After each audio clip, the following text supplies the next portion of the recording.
Shalom, Israel. It's that time again. The I.S.U.P.K. under Commanding General Yahanna presents the Lord's 57th Annual Passover. That's right, the Lord's 57th Annual Passover, April 4th, 2026 in Houston, Texas. All Black, Hispanics, and Native Americans are commanded to observe the Lord's Passover. This will be the biggest Passover to date. You do not want to miss this. Fresh lamb, fresh wine, and bitter herbs as commanded by the Most High. Only $200 per person ages 17 and up. The biggest event of the year. There is only one Passover, and it's under Commanding General Yahanna. See you there, Israel. Shalom. Nobody else there to compare to. Train for war, men of war, and war like apparel. Prefer our leaders, can't get between us. Watch where you stepping. Cause us.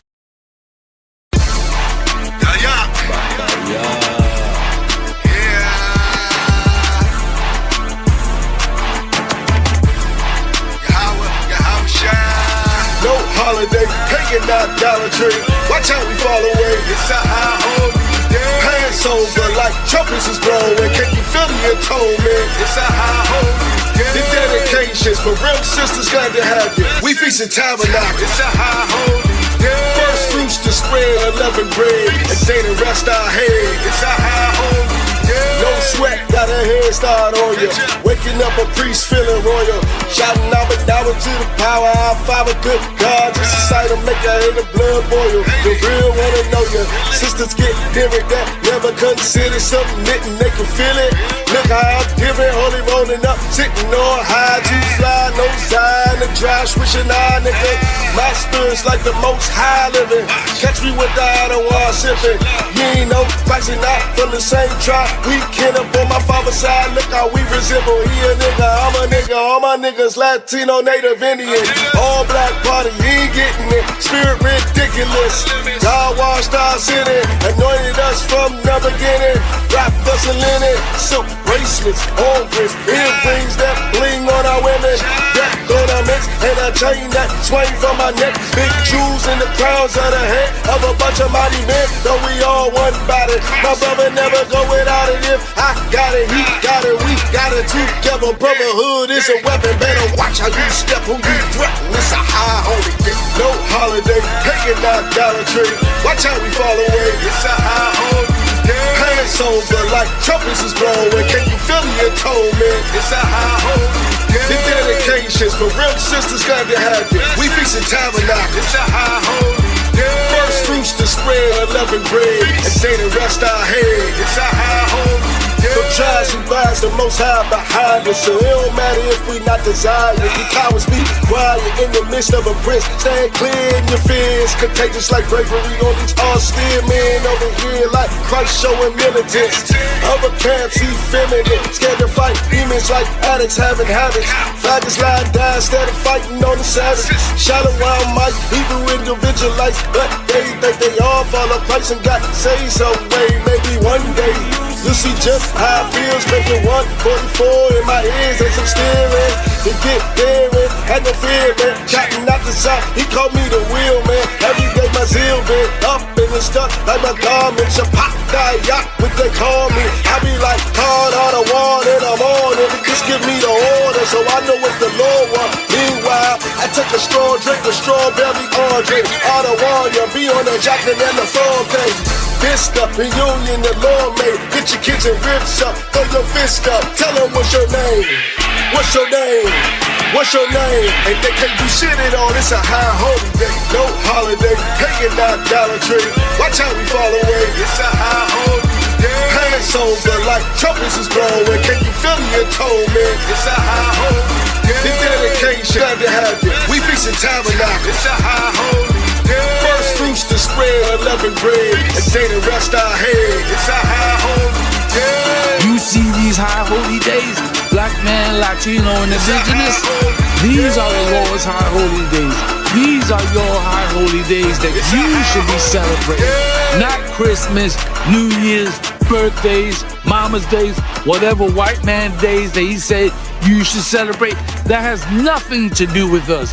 But these high holy days that are in the scriptures, those are the days that you should celebrate.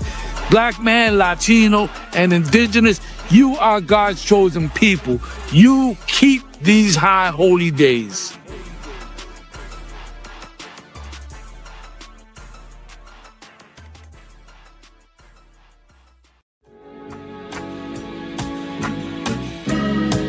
They killed, give me Isaiah 14 and 21. They did the same thing to my people. So you said that they put millions of my access.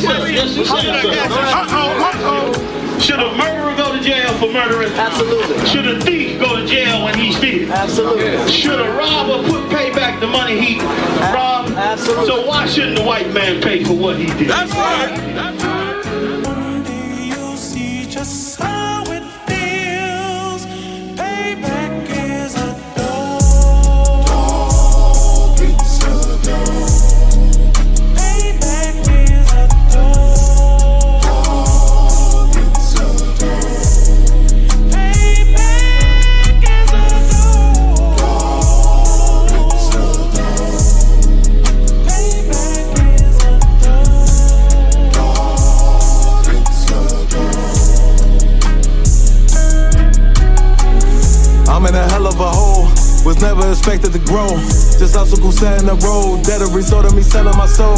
The story I'm telling is cold, but yet it's what everyone knows. The white man's the devil is known.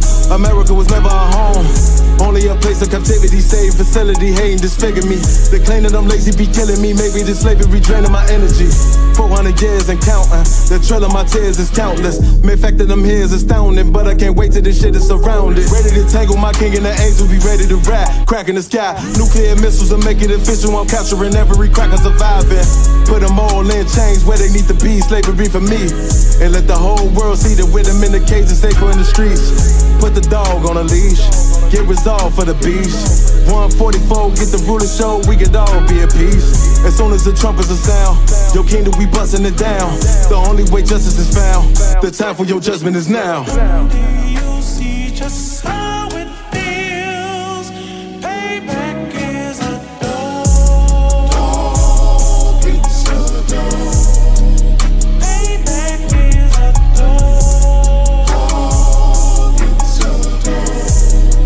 Payback is a dog.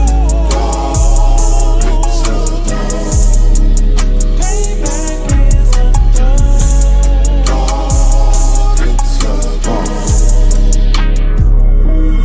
Look, ain't no remorse in my blood, Slim. It won't be no compromise. Now it's time to feed the worms. Watch his body turn to flies. I clutch iron while you trust the lies. The next Glock I buy gon' be Gen 5. I get it customized. And sending shots off like farewell. Praying payback come back around like a carousel. Still remember Yahanna's words ringing in my head like bells. Said you in this body, you fit the Lord, fuck the cartel. Triangle choke, apply pressure to the game like I did Vondale. Payback's a bitch in a dress, she a bombshell. Revenge is served cold, I just hope they make an oxtail. Glock fresh out the box, I swear it got that new car smell. Made myself a target in a world of mad shooters. That was designed fire for our babies to pass through. In the day of our king's reign, I'll be overzealous. They bought my jealous, I bought brand new parabellums. One day you'll see just how it feels. Payback is a dog. It's a dog. Payback is a dog. It's a dog. Payback is a dog. It's a dog. Payback is a dog. It's a dog.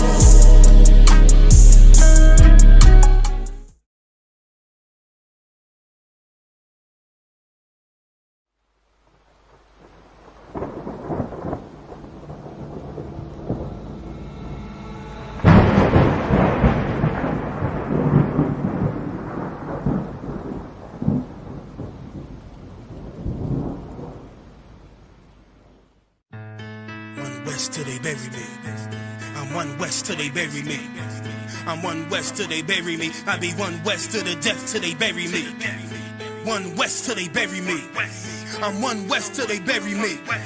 I'm one west till they bury me. I be one west to the death till they bury me. I be one west to the death till they bury me. They ain't scaring me. Rip the soul out of Pharisee. Speaking heresy, it get you fucked up apparently. It's like they daring me. I said chill, they ain't hearing me. They ain't listening. Every bar nitroglycerin. Hit your heart, bring it back to start, make you live again. Get them dividends or we start getting ignorant. I be on that soldier shit. I told you shit phenomenal. Nah, but he a domino. So what you suckers trying to do? Rhyming comical, guess it's funny until I'm bombing you. Bring apocalypse to them pussy niggas that's popping shit. Team of all-stars, I coach them up like I'm Popovich. Fuck the politics and the lobbyists and apologists. They vagina, so we gon' check them like gynecologists. It's kinda obvious how the situation is ominous. The way I vomit this and regurgitate for the audience. They start applauding this cause the competition is fraudulent. From the era where niggas smoke you up like a parliament. The flow been stupid, shit has gotten retarded since. All the dominance of one west rising to prominent. Cause I be one west to the death till they bury me.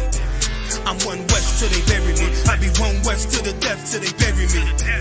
I'm one west till they bury me. I be one west to the death till they bury me. I'm one west till they bury me. I be one west to the death till they bury me. I'm one west till they bury me. They want a nigga quiet, mute my maneuvers, but I ride like I got Groupon for Uber. Rhymes hard like they been viewed by Medusa. 9 milli Luger, 17 in the Ruger. Only need a few to sit up in your medulla. Obligata for the regatta, niggas wildin', they win every dollar. They riding by in black Impalas, let the semi holler. A showstopper, been as proper since a teeny bopper. But now I'm growing them off Patron, a premium of vodka. I put extensions on the Glock, modified the chopper. The swore heavy, war ready, and that's working mama. No marijuana, say I got the loudest silence on it. When I'm up on it, ain't no rapper do it like I do it. A lot of spitties and writers, but when the heat's on, none of them can get to the fire. Around with me, and I had a nigga spin like a tire. But down the deep, and I'm still dope as a piper. Every bar burn hard like a spoon with a lighter. Fuel to igniter, I'm winning, coming through with the title because U.P.K. I be one west to the death till they bury me. I'm one west till they bury me. I be one west to the death till they bury me. I'm one west till they bury me. I be one west to the death till they bury me. I'm one west till they bury me. I be one west to the death till they bury me. I'm one west till they bury me.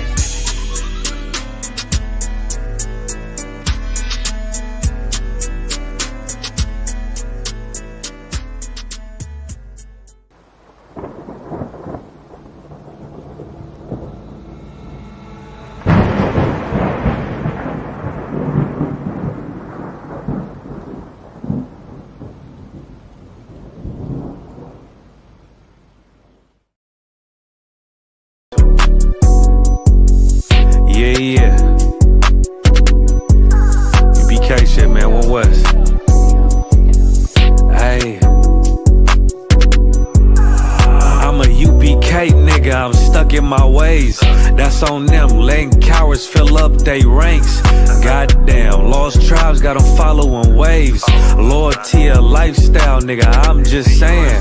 Yeah, I'm a saint, no New Orleans, it's going up. Next spot, we at the B&B. I'm turned up, I pull up in the SRT. Burning rubber, hey, U.P.K shit. Look, met her at the club, told her pull up to the lobby. She know I'm in the coat, we're all black, no Illuminati.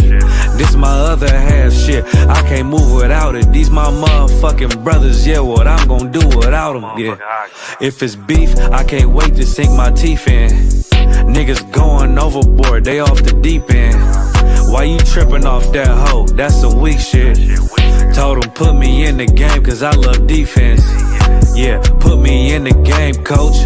Fuck you thought, hey, he let his colors fly. He ain't cut, we cut him off. Yeah, bounce out, let my fringes swing. Yeah, I'm a dog, and she say she find me interesting. Yeah, want me to call, put me in the game, coach. Fuck you thought, hey, he let his colors fly. He ain't cut, we cut him off. Hey, bounce out, let my fringes swing. Yeah, I'm a dog, and she say she find me interesting. Yeah, want me to call, I ain't gotta settle, I got options, ma. No, I stand on business, my name not Tazar. I'll pop you with this pocket rock. It shells like a taco truck. Hey, this bitch got sound effects, it go. I ain't tripping on no drink, got bottles in a room. I'm in Durham, North Carolina, bitch, it's 12 a.m. Look at them, they ain't none of us, and we ain't them. I told him, put me in the game, coach. Fuck you thought, ayy, let his colors fly. He ain't cut, we cut him off. Ayy, bounce out, let my fringes swing, yeah. I'm a dog, ayy, she say she find me interesting. Yeah, want me to call, put me in the game, coach. Fuck you thought, ayy, let his colors fly. He ain't cut, we cut him off. Ayy, bounce out, let my fringes swing, yeah. I'm a dog, ayy, she say she find me interesting. Want me to call, yeah. UPK shit, man, you already know what it is. It's the 55th annual Passover, man, turn up. We gon' do this shit the UPK way, not the other way. You hear me? Yeah.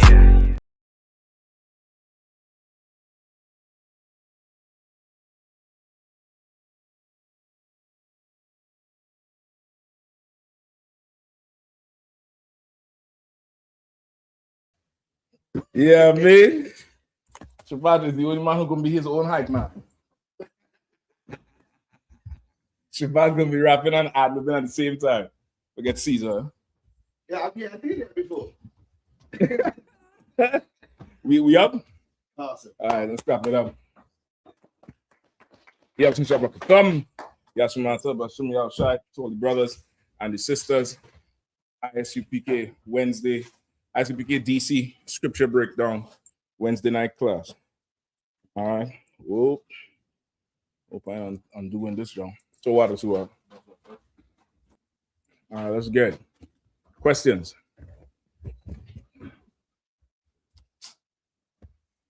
Yeah, Constant. There's a question on Y'all don't all rush at once. Let me give you a key, especially you younger brothers. If you want to have a career up in here, you better beat these senior officers to questions. This is not the type of place where you sit. You should probably move that table from there. You went and get from someone? Bukwash, take it and lean it up against the in somewhere in there. No, he have it. All right. You younger officers, brother. I'm gonna just tell you my experience. I came in truth with Captain I.S.U.P.K. Same time. And brother, we know we had to get our questions in early before General Katham and General Kowalama get to class, because they come in with some shit that you ain't never heard about, some precept, some book. Don't sit there and try to soak shit up. No questions mean you're not studying. Not studying mean you will never speak. And there's nothing wrong with not speaking, right, Bukash? There's absolutely nothing wrong with not speaking. However, if you have the ability to speak, you have an opportunity to speak in this time with what's going on with our people, and you able to speak and you're really kind of not helping. You're really just not, you're not helping. It's like staying in a house, you're slaving, but you're paying no bills. You get up and go to slave every morning, but you don't contribute nothing to the household. You just, and you're able to. You understand? Is that's that foreign to anybody? You're looking at me, you ain't saying nothing. You having a hard time computing? You sure? Well, you ain't responding to me. You understand what I'm saying about? If you go into a slave every day, right? And you wouldn't come back to whoever else is in the house and say, yeah, bring this, or I'm paying this bill. Think like your parents. You start slaving, and then you don't pay nothing. You don't contribute anything at all. You're not helping. You understand? Okay. It's the same. Don't, being a trooper, there's no shame in being a trooper. But Akim, if you're studying, you will have the questions. You will want to know, well, what about this? What about that? Why is this say that? Somebody tighten this up here. Let me see what I'm about to do. Yeah, see if we could sort it out. All right. It's definitely that thing. I remember it very clearly. It was like, boy, we had to get these questions answered. And really, it's kind of not really so much content on the internet. You getting fed consistently. It wasn't like before. There was no class on the internet. The only class you would have is when General come to town. You get the point? But at the same time, you got to be pressing, man. You all got to be pressing this thing, eating this damn thing up. Shapat and Bukwash would always, as young brothers, always ask a question. Shapat got about how much notebooks now? 10? He got notebooks upon notebooks. He got the old school one that ain't got no cover. You will not fold over. And there's writing, his book looked like a codex act. There's writing, questions, answers. You know what I mean? Get to studying.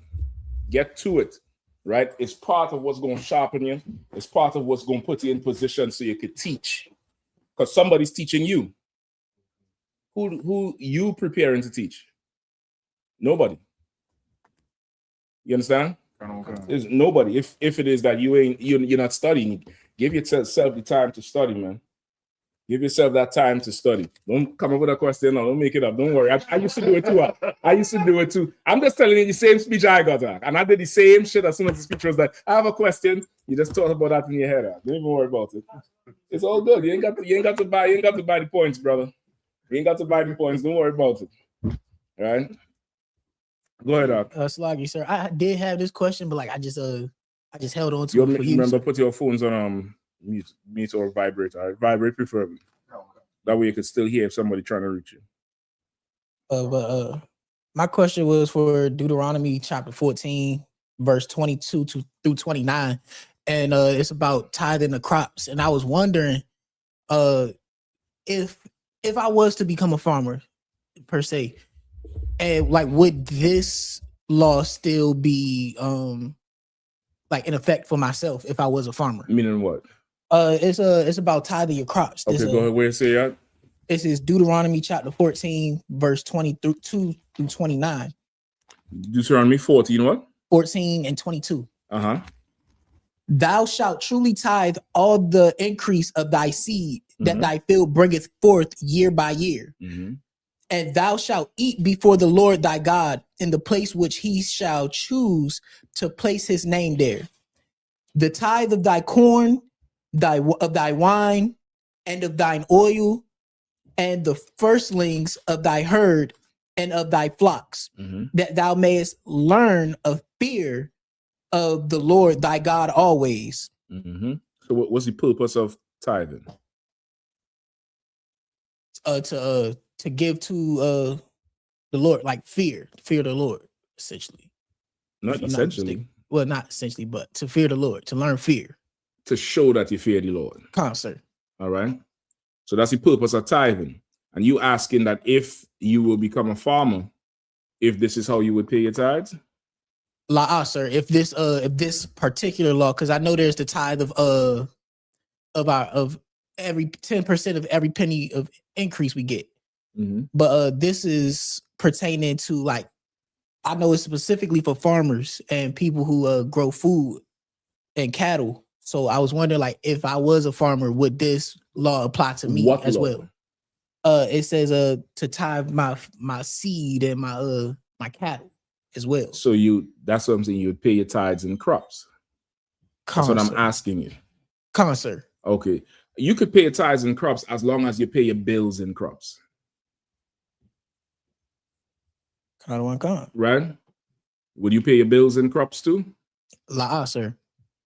So then why would you pay your tithes and crops? Well, I guess I was thinking that this was separate law. Okay, well, let's keep reading then. Let's keep reading. Keep reading them. 24. Sir. And if the way be too long for thee, so that thou art not able to carry it, or if the place to be far. What's the it? The tithe, sir, of the crop. The crops. And what else? And the cattle. And the cattle. So how would you carry the crops and the cattle? Either on foot or by this time, like in my vehicle. Okay, so you'll put the cow in the car? Sir. So I'm asking you that. Like I probably have to rent a trailer or something. Okay, so you'll put the cow in the trailer.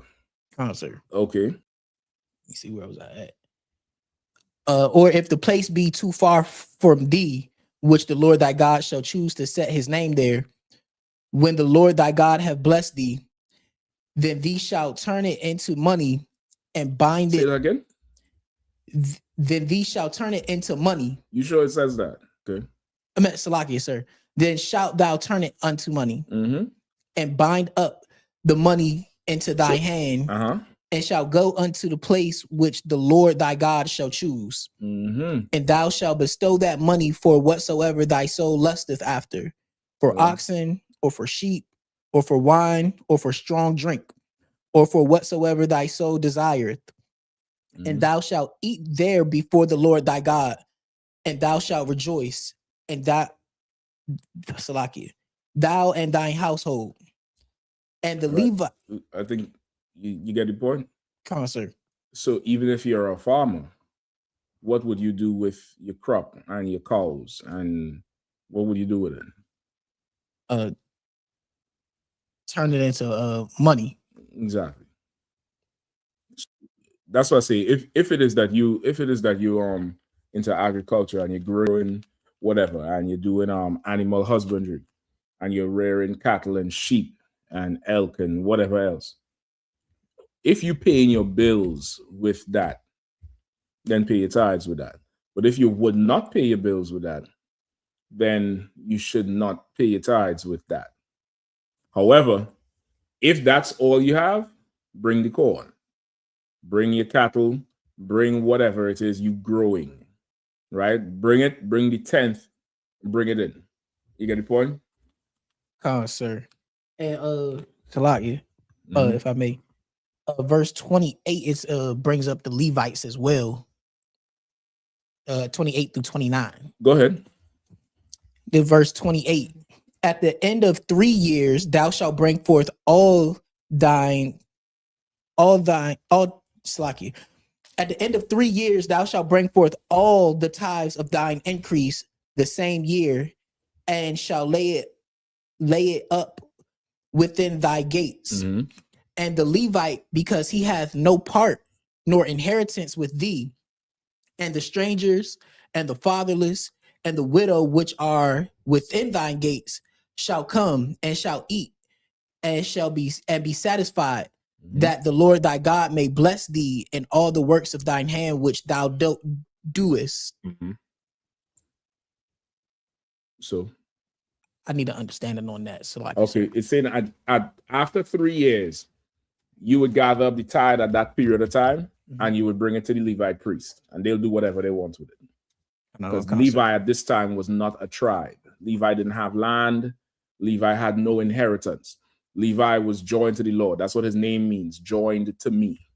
Levi was joined to the Lord and would just live amongst all the other tribes. There would be Levites in the land of all the other tribes. Why would Levi be in the land of all the other tribes? Anybody? Anybody except Bukwash and Shapat. I'm absolutely racist tonight. So look, you don't like it? Go tell Trump. Right? Trump said black people can't, they know a good scam. Black people voted for him. Why would the Levites be would be stationed in all the in each tribe's land, parts of Levi? Go ahead. Let me take a shot. Is it because they were the first priests and prophets? Yeah, true. But something else. But not something else. Give me a little more. Mm-hmm. Is it because when the tribes split, they separated into the This north is and the south? Deuteronomy. This is Deuteronomy. There's no split. This is coming out of Egypt. This is Deuteronomy. Oh, kind of my con, sir.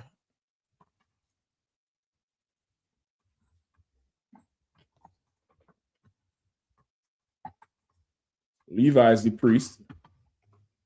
What else is Levi doing? What else is his duty?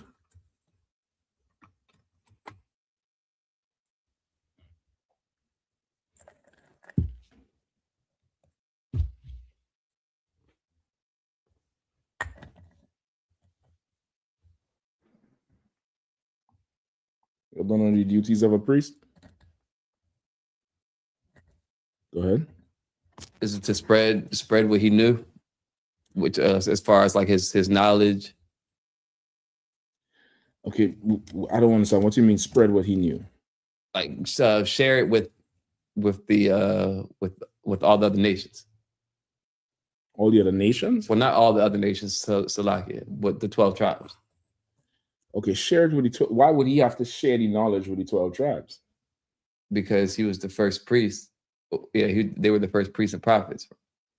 Okay, but why would he have to? Okay, what knowledge would he be sharing?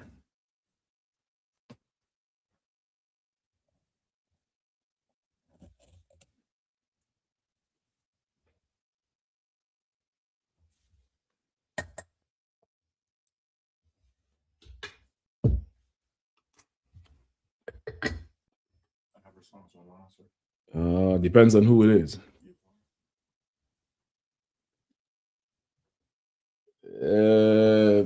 I can't ignore it. I don't see it.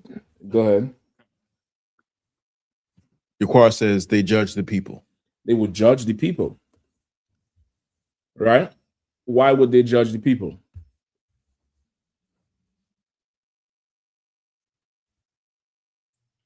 Why would they judge the people? Another answer online. Go ahead. Shapat, is that good enough? Is that good enough? It's the fire stoked. Stoked and yoked. Serena Israel says Levites, specifically the priests from the line of Aaron, were appointed mediators between God and Israel. They would do the service of the Lord. So your Sabbath service, you need the priest. You need the priest for Passover. You need the priest for what else? Young brother right here in front. What else you need the priest for? Salakia, sir. I was taking notes, Salakia, sir. What else you need the priest for? Yep. I'll teach you something. No, y'all gonna say I'm old. Y'all gonna say I'm a stickler. Them phones is not helping y'all. Them phones is absolutely not helping y'all. Writing, brother. Writing. I'll come and tell you 1 second now. Writing is not just to give your hands exercise. Writing is muscle memory. Your memory is not remembering typing a letter. Writing helps. Now, I ain't saying you have to write your notes here. You can do what the hell you want to do. But writing helps. Go ahead, Shaw. So like I said, the same thing we're talking about tithes and all too. What do you mean? Like how this is, right? Like when you even when you're checking up, like it will keep you in check with the Musai and all too. Like when you have your tithes and all to pay, right? You have to come like if 1 week, if you're working fortnight, you're gonna be in check with the profits and them. If you're working weekly, you're gonna be in check. If you're working monthly, so no months in passing and you're not seeing a priest. So even say with the tithing, you're still going to meet up with a priest by paying the tithes and knowing everything was going on with you. That's right. You're going to have to pay your tithes to the priest. That's another service. Or a fine. You might have to come with, a young goat and, bring it to the priest so he could kill it and burn it before your face. You get the point? Go ahead. So there's a couple answers online. Leviathan says, sacrifice your sin offering, shadow will archive purple. Right, you sacrifice your sin offering. That's like the fine that I just described. Go ahead. Shadow archive purple. Archivist purple says they would diagnose skin outbreaks. Fiery Furious Furnace says to make offering for sins, drink offering, bread offering, etc. Right, that would be your fines. They would diagnose the skin outbreaks, the leprosy, or what's the other thing?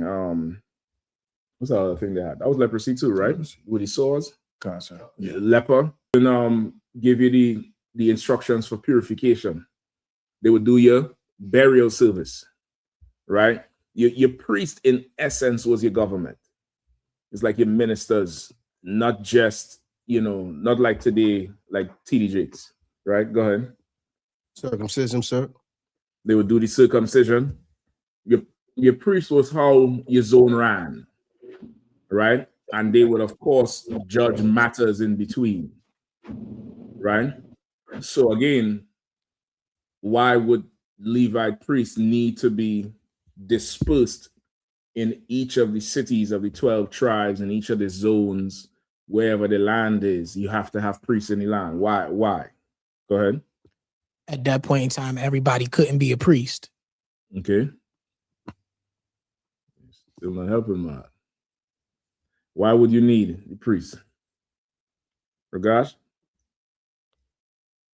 It's like you would need the priest because you said they were the only ones that were doing the Lord's work at that time, and the other nations that were in Israel, they didn't. The other nations, Salakia. They didn't know anything. Nation that was in Israel. Help me out. Yeah, help me out. The other tribes. You know, there's somebody saying there's other nations in Israel right now. You know? Yeah, Let me find out. Let me find out in your favorites in your phone now. Let me find out then your watch later. Let me find that shit out there. Go ahead.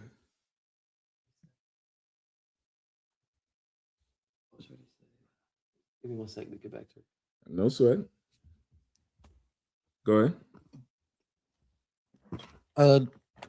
The Levites, they needed to be dispersed. Like I said, first is because nobody else could be priest at that time, but also the Levites were there and they were dispersed so they could keep the order, keep us in check. Yo, just see somebody right that's on the screen now. That's what I can't see that. Yeah, whatever, man. This because I think I was born, you know.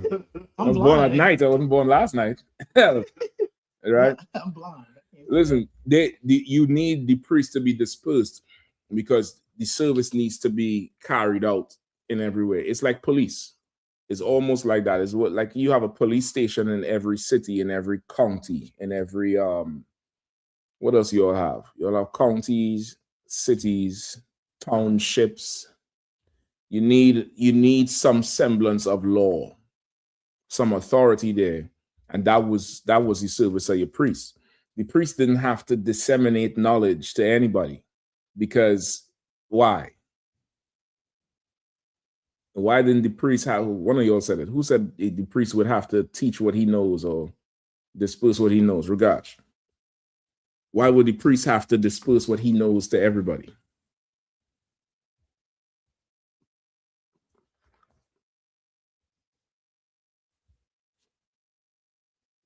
Okay, let me help you out. Let me walk you to it.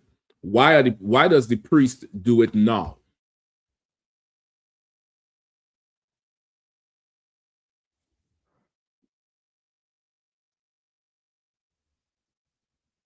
What did you say before? The priest had to do what? Talking to the mic, all right? It's like the priest had to spread the knowledge that he knew. Why does he do it today? To help the ones that are destroyed. Okay, why what do you mean?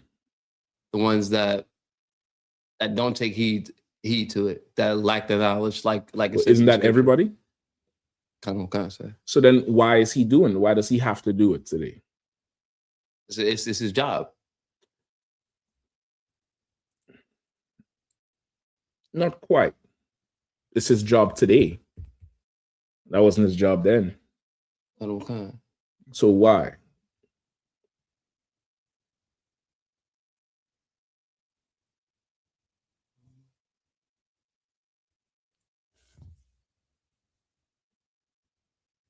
Hmm?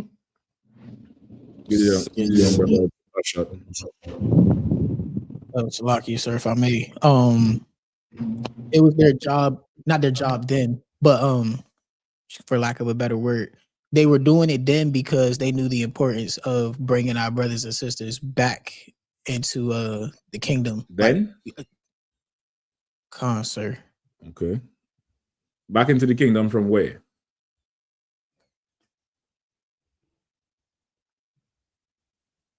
If they come in, they got to be somewhere else. So where are they back then? Hell. Yeah, you need to study some more. Sir. You both need to study some more. Somebody else in Salakia online? Yes, Salakia, sir. Yeah, go ahead.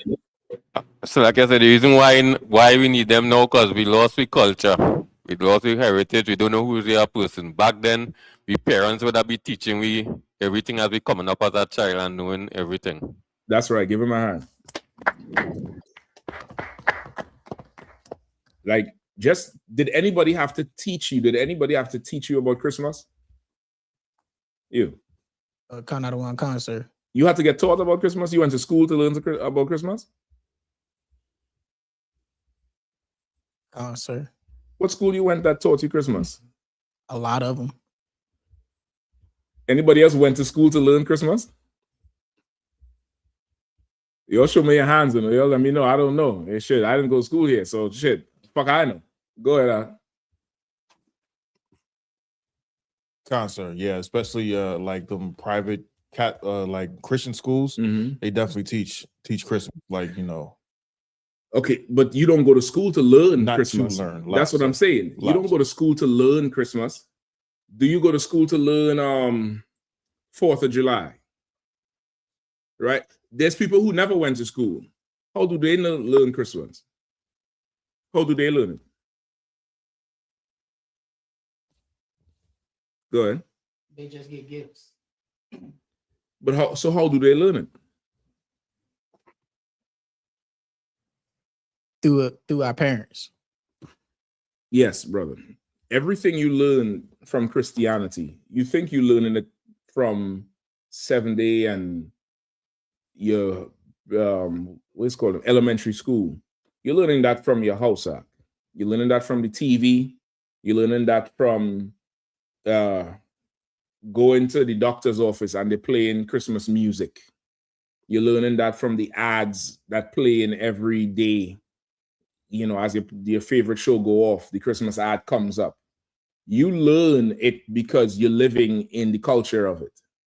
That's how you learn everything that you know outside of the truth.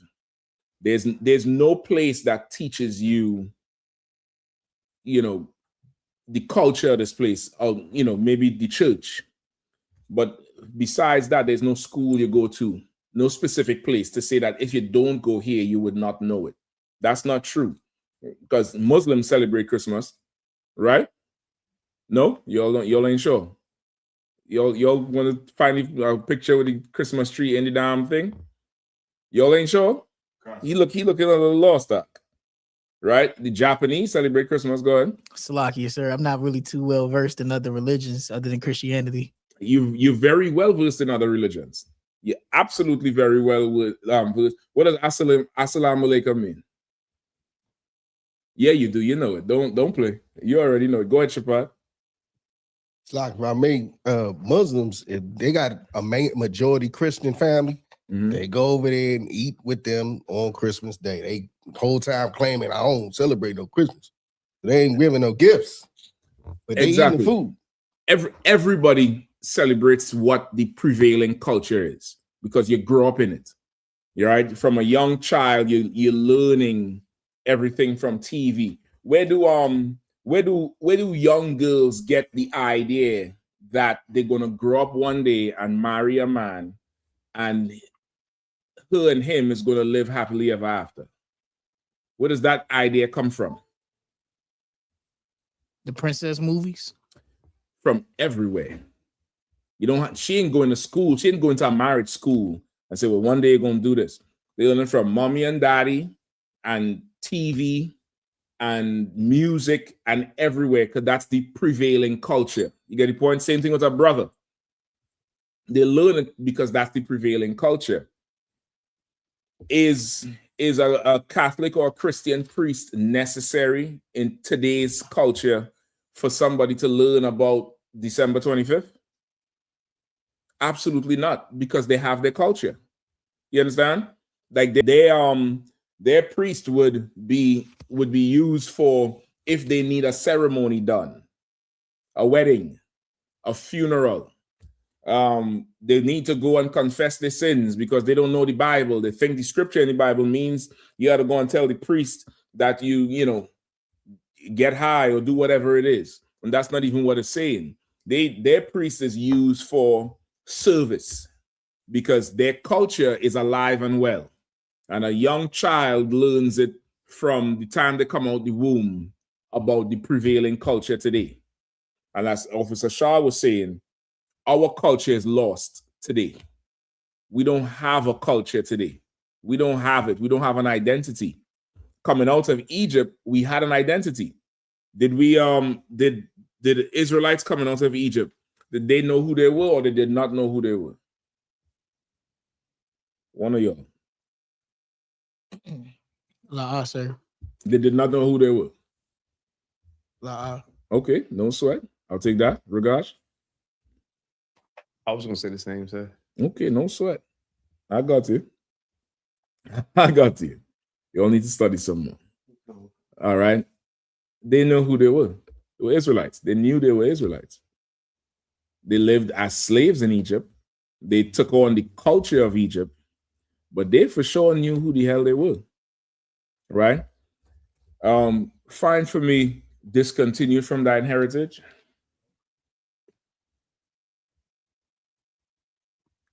And also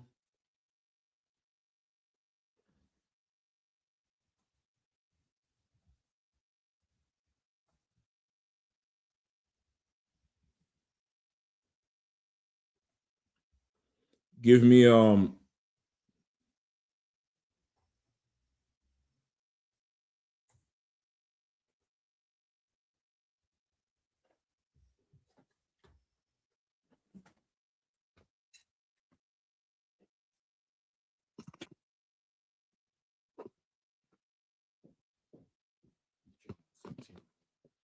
the Jeremiah 17:4. Discontinued from my heritage. Go ahead and read that as soon as you get it. Yeah, still like I say. Go ahead. Yeah. The book of Jeremiah, chapter 17 and verse 4. And thou, even thyself, shall discontinue from thine heritage that I gave thee, and I will cause thee to serve thine enemies in the land which thou knowest not. For ye have kindled a fire in mine anger, which shall burn forever. Right. So go ahead. Oh, okay, right. So so at this time here, we had our heritage. We were not discontinued from it at all. But the Lord said that there's coming a time in the future where we are going to be discontinued from our heritage in a land where it says, who did not know? Our forefathers?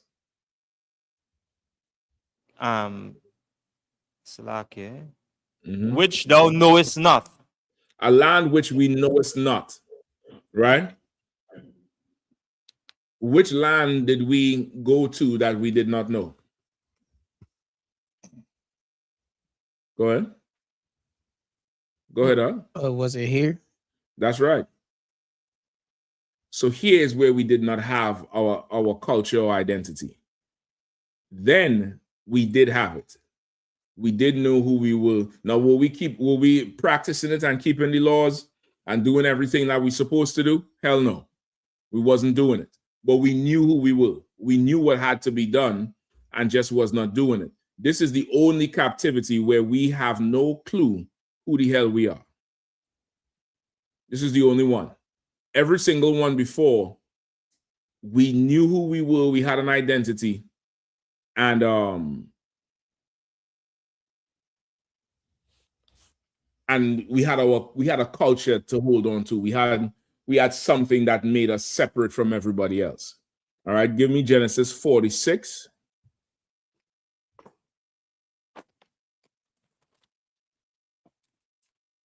And start at 31. The book of Genesis, chapter 46 and verse 31. Mm-hmm. And Joseph said unto his brethren, and said unto his father's house, I will go up and show Pharaoh, and say unto his brethren, and my father's house, which were in the land of Canaan, are come unto me. Right? You're all familiar with the story of Joseph? Young brothers, you're familiar with the story of Joseph? You need to study. You need to study. What book we in, SWAP? What book, Regards? Yeah, Genesis 46, sir. And what does Genesis mean? Beginnings, sir. So the very first book, and you need to catch up on it. You understand? At least you need to catch up on it. Make your time, man. Make your time. You devote some time and start reading and studying and familiarize yourself out. Familiarize yourself. All right. Joseph was sold into slavery by his brothers. Right? Joseph experienced what you today would call hated. Right? And Joseph was sold into slavery. You have some chapter. What's up? Who's up? I didn't even recognize it there. I watch in your background now. Salaki, go ahead. You have some chapter. Right? Joseph was sold into slavery and made his way into Egypt through slavery. And Joseph was in jail in Egypt. And Joseph could interpret dreams. And he interpreted the dreams of two men who was in jail with him. And I think one was a cook and a baker, or a baker and somebody else, right? Who worked once with Pharaoh. And then Joseph interpreted their dreams. They got word back to Pharaoh that Joseph can interpret dreams. And Pharaoh sent for Joseph because Pharaoh had a nightmare about some cows. And 5 was fat, and then not 5, 7, I think. 7 of them was fat and good and healthy. And then something happened, and these cows just shrank, and skin and bone, and it looked like death, and he couldn't understand what the hell it was. And he brought Joseph up from prison. And Joseph came up to him and interpreted his dream and gave him the prophecy that was going to happen, where there's a famine coming to the land. And the 7 fat calves represent 7 good years for Egypt, where Egypt would get rich and have a ton of wealth. But then 7 lean years was coming, where it would be hard and famine. And he told Pharaoh to prepare for them 7 lean years, to store up food, store up grain, like go extra and put away.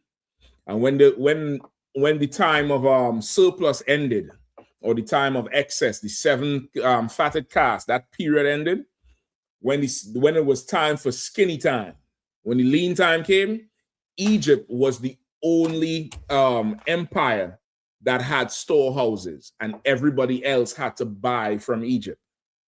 And that's how Egypt got wealthy, because grain, I'm just saying, for example, during, what's the price of gas now? Average. About $3. They say $3, right? Go ahead. What was I going to say? About that? About $3, right? Cheaper some places, way more expensive other places. Imagine there's a shortage on gas. What do you think gas would cost a gallon? For back in 2020, gas was almost $6 a gallon. Shit. There's some places gas was 8 and 9, right? Gas would probably be $10, $12 a gallon if there's a shortage, like there's no fuel and only one place got fuel. You think they're still going to sell it for $2 and $3? No, it's going to be way more. And that place is going to multiply and get wealthy. And they're going to have a head start whenever the price or the economy levels back out. And that's what happened with Egypt. Egypt had 7 years of just excess wealth because everybody else did not prepare for this famine that was coming. And that's how Joseph rose in Egypt. Joseph became viceroy. I might need to pull this for y'all. Give me let's read this here and then we'll go back. All right. Go ahead. About 3 more questions. All right, I'm gonna come to it. All right. We're gonna go through this real quick and I'll come to it 8 o'clock. Boom. Let's read this a little bit further. Whoever was reading. One of you brothers pick it up. 1 second on. 1 second, so what's up, Arwade Yabshin Chapter? Yabashim Yashab Barakatah, sir. What's going on, priest? Tawab, sir. That's verse 31, right? Yeah, but one of the brothers here could pick it up. They definitely need the practice. No sweat, sir. To water to no sweat. Come on with it. I will go up and shoot Pharaoh and say unto him, my brethren and my father's house, which were in the land of Canaan, are come unto me. And the men are shepherds. For their trade hath been to feed cattle, and they have brought their flocks and their herd and all that I have. And it shall come to pass when Pharaoh shall call you and shall say, what is your occupation? That ye shall say, thy servant's trade hath been without cattle. Have been about cattle. A Salakia, sir. Hath been with about cattle from our youth, even until now, both we and also our fathers, that ye may dwell in the land of Goshen. For every shepherd is an abomination unto the Egyptians. What was Joseph telling his brothers and his father?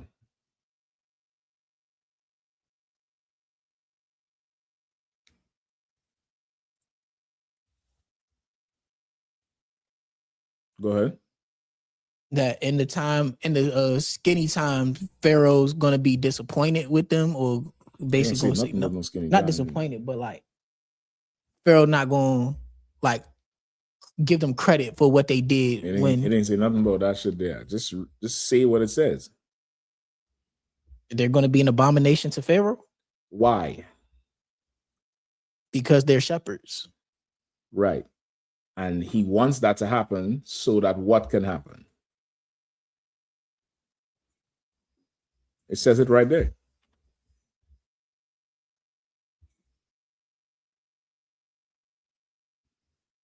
It was 34. So they could dwell in the land of Goshen? That's right. Joseph was an Israelite. He was the son of Israel, right? Or literally, he would be, what, a grandson of Israel? Because Joseph and Manasseh, no, Joseph was a literal son, right? It's Ephraim and Manasseh as a grandson. Joseph was a son of Israel. He knew his culture. What's the primary tenet of our culture? What's the primary thing of our culture? Anybody? It's a bonus question. Anybody? Go ahead. I'm telling you, I think you're saying like, what is our main thing? It would be farming and shepherd. And sheep. Not for food. This is just something that is us. Go ahead.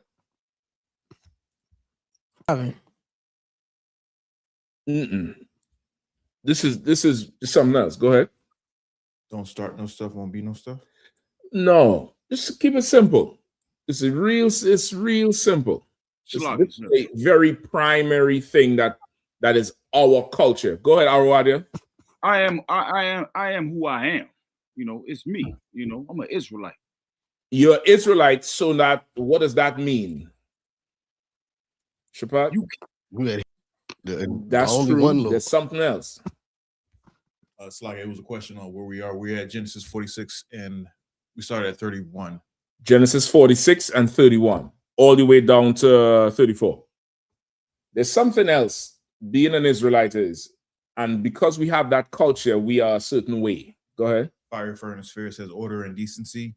Order and decency. You're walking towards it now. Lord, landlord, and fisherman says we serve the Most High. We serve the Most High, so we have standards and decencies. Something else. Warrior Yahushua says obedience to Yahweh. Our obedience to the Most High. Try to not use the Lord's name in vain, right? Like saying it like that is like calling your mommy, Shirley, instead of mommy. You get the point? He's God. He's the Most High power. Try to not use the Lord's name just willy-nilly. There's a lot of people, think it's okay to do it. Just in general, just try not to do it. Say the Most High, say God, the Most High power, the terrible power. Just try not to call his name. And that's proof we his people. You down here don't want nobody calling you by your government name. You rather they call you Big Chief, Pookie, whatever. You know, Marcus Alexander. You're like, God damn, you're gonna call my government name? It's that's how the Lord is. You try not to call his name like that. And get the point, unless it's maybe a prayer you're saying or something like that. But don't just be in conversation. Yeah, well, this morning I'm praying to the Lord, and then you swap it and say, this morning I woke up and I'm praying to. Just don't do that shit. Don't do that. Go ahead. What's up, No, it's not you, no. It's not you, brother. I'm just saying it in general. What's he saying? Saying you can call your father by his first name. You cannot, brother. Just listen to what I'm saying. Focus up. This is I.S.U.P.K. I'm giving it our culture. The Bible says you cannot call the Lord. Don't take the Lord's name in vain. All right. This is our culture. Just listen to what I'm telling you. All right. We'll work it out later. Just listen to what I'm saying. All right. So because we follow the Lord, you know, we have which is the discipline and obedience. We are a certain way. We are something. It's very, very it's at our core of who we are as a people. No, I believe the brother messed up on the typo. He said you wouldn't call your father. Okay, no sweat. I know he with me in the class. No sweat. Don't worry about it. It ain't for you. I'm doing this class in general because I want these young brothers to strive. I want them to grow. I want them to strive. You understand? Right. So now, because we are this way, we are also another way. I'll have to give it to you all for time's sake. Anybody else want to take a last stab at it? Come on. It says holy and obedient. Holy. What does holy mean? It's like it says Separate. Separate. Holy means separate. Try to keep a straight face when you answer, all right? Try your best, your hardest. Just keep a straight face when you answer. Oh, all right? Holy means separate, which means what? Break it down in today's terms. We're different.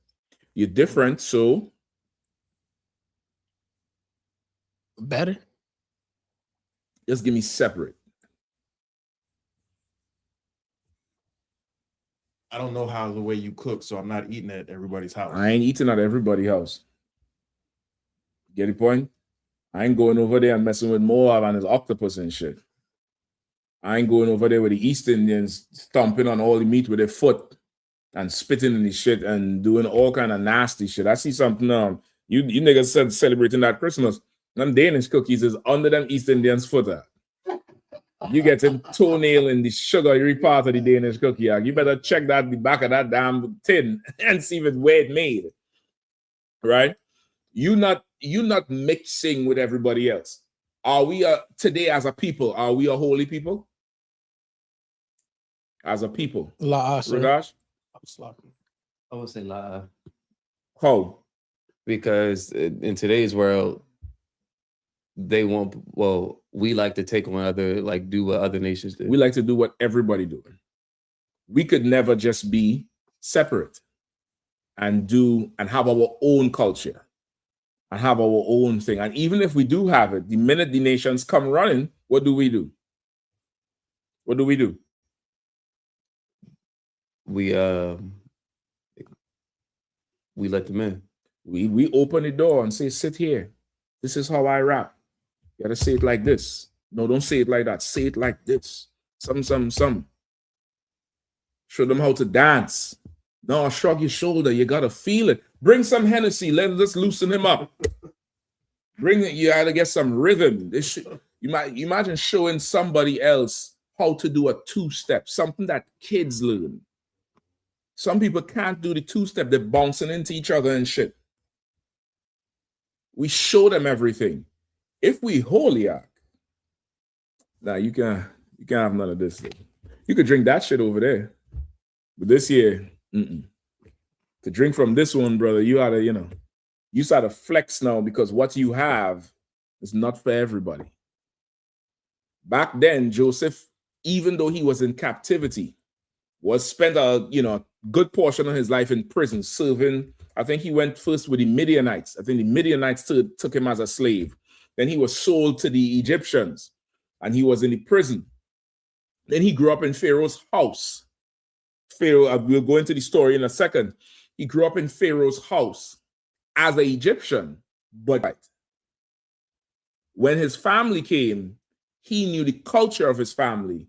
And he said, listen, I'm going to tell Pharaoh you're the shepherds. And when he call you and ask you what's your occupation, tell him you're farmers and you raise sheep, because the Egyptians hate the sheep. They hate how they smell. They hate how they look. They hate the bar. And they'll put there and tell him you want Goshen. You'll stay out there, which is away from where the Egyptians are. And out there, we could have our culture. We could do how we do. You don't need a priest for that. You understand? You don't need a priest to teach knowledge about nothing. You just need a place because we have our culture.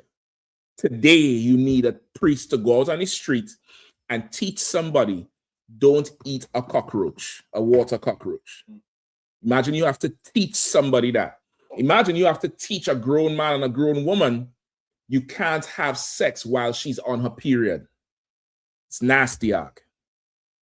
The Lord don't like that thing. There's simple things that you would think, okay, let me not do this, that you have to teach people today to do. You wouldn't run into a burning house, right? Which, well, let me rephrase it. Let's say a house was on fire. Everybody's out the house. You don't have nobody to save. Even the dog, the fish, somebody walk out with the fish bowl. There ain't shit in there to save. Would you go in the house and find a spot to sit and do this? Yeah, that hits it, boy. That hits it, boy. Come in here and get a drag. Would you do that? But you would sit under a tree somewhere or in a parking lot somewhere and put something to your mouth and draw and cough and say this hitting and pass it to somebody else. Right or wrong?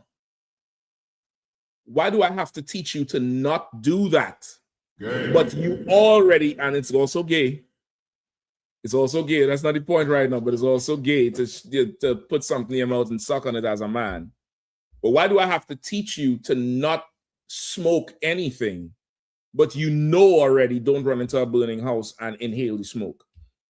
And if I ask anybody, they'll say, well, why won't you run into a burning house? They say, well, the smoke could kill you. So you know the smoke could kill you. Why do I have to teach you about that thing where on the cigarette box, it says this will kill you? That's why the priest's job today is to teach that. That's his main job. Then his job was more service-oriented because we already had a culture. We already had a nation. We already had our way. Of course, here it wasn't a full nation. It was 70 people, I think. 70, 71, Jacob and 70. So 70 people. But that was the size of the nation that went into Egypt. And we had a culture then. Adam and Eve, Cain and Abel had a culture. If not, how else would they know what sacrifice was good and what sacrifice was bad? You understand? We had a culture then. Go ahead, Al.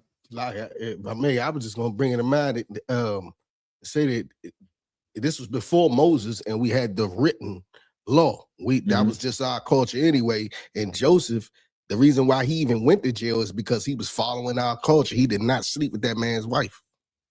Exactly. I forgot that part. Right? Some old nasty hoe wanted Joseph. Like all them heathen hoes always wanted Israelite brother. Always. And Joseph would not lay with her. And she threatened to put him in jail. And he said, some of y'all can't turn your collar down, much less a fucking broad. You wouldn't turn nothing down. Any tail pass in front of you, you slay. I had to. If you're a young brother and you watching online right now, you trying to come into the truth, do not be, well, what you expect me to do? I had to. Learn to say la'ak. Rejecter. It's, is way stronger than your yes. And your yes will only be as valuable after a certain amount of no's. If you say yes to everything, there's no value there. There's no value. You want to say la'ak. Let some meat pass, brother. Let majority of them pass. Just let them pass. Let them just la'a. Tawab. La'a. When you do say yes, brother, this has to be something that's just outstanding. Like outstanding act. Like you'd be a fool to pass on this year. Like this year, you'd be a fool to pass on this joker here. It got to be like, okay, all right. What dog are we talking about? What dog are we talking about now? But don't be that dude who is, man, she wanted it, so I had to. So because she wants something, you had to. You know how weak that is, huh? You can't say no. You can't tell a lie. Say no to her one time if you could. Just say no to her one time, brother, and see power just flow into you. And your masculinity gets exercised too, because it's very, very masculine to choose to say yes and no. I ain't doing that. I'm not interested in that. I'm not eating this food. It's very masculine to say I ain't doing that shit. You get the point? It's very, very masculine to do it. Help yourself. So exactly what you say in there. Joseph did not do that thing. He stood because he had a culture. You get the point? The heathens, however, want to have sex with anything. Anything that's too slow to run and has a hole big enough, they want to have sex with it. That's how the heathens are. That's what happened with Abraham and his wife when the heathen wanted to have sex with her. He thought it was his sister, but still, goddamn, they're passing through. He just want to have sex with her. That's what happened with the Hamites when they raped Dinah. You get the point? It's not an Israelite thing to just whatever. You should choose. You should do it. It helps you. And again, you're holy. If you come from a holy people, then you should be holy. You should be like a little bit more circumspect with everything. Sisters too. You get the point? Go ahead. It's like if I may, we used to have a term out here, just saying you anything. Like don't just be anything. You know what I'm saying? You hit anything, you do anything, whatever somebody say, you go for it, you anything. Yeah, you want to have some sort of decision making in you, or just say la, right? So that's what it is. Like we had our culture then. All right. This was just an example of Joseph looking out for the family so that we could remain separate. We didn't have to be among the Egyptians, mixing with them, wearing the clothes, buying the food, sisters getting tempted by the men, brothers getting tempted by the women. We could be separate and we could grow our shit and we could do business with them, but we ain't got to be with them. You understand? That can only happen because we had our culture. We had our ways, we had our laws, we had certain things that needed to be done. All right. Let me get them questions and then I'm gonna come back to Joseph in Egypt, right? Anybody found it? Yeah, sir. You found it? Yeah. 41, Genesis 41. Genesis 41. Just make sure it it's on the board. We're gonna definitely come back to it, all right? First question had to do with the address. Was Warrior Howard said, Slag, if I may, sir, what's the address to Hanukkah this Sunday? Lord Allah will be there. And is there any specific directions or considerations I need to take, such as where to park?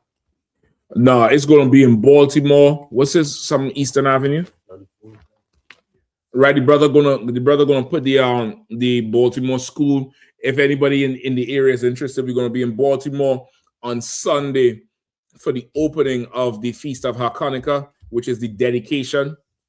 It's a memorial of when Judas Maccabees took the temple back from the heathen and rededicated it, right? Relit the menorah, cleaned up the temple, did everything, got the heathens out.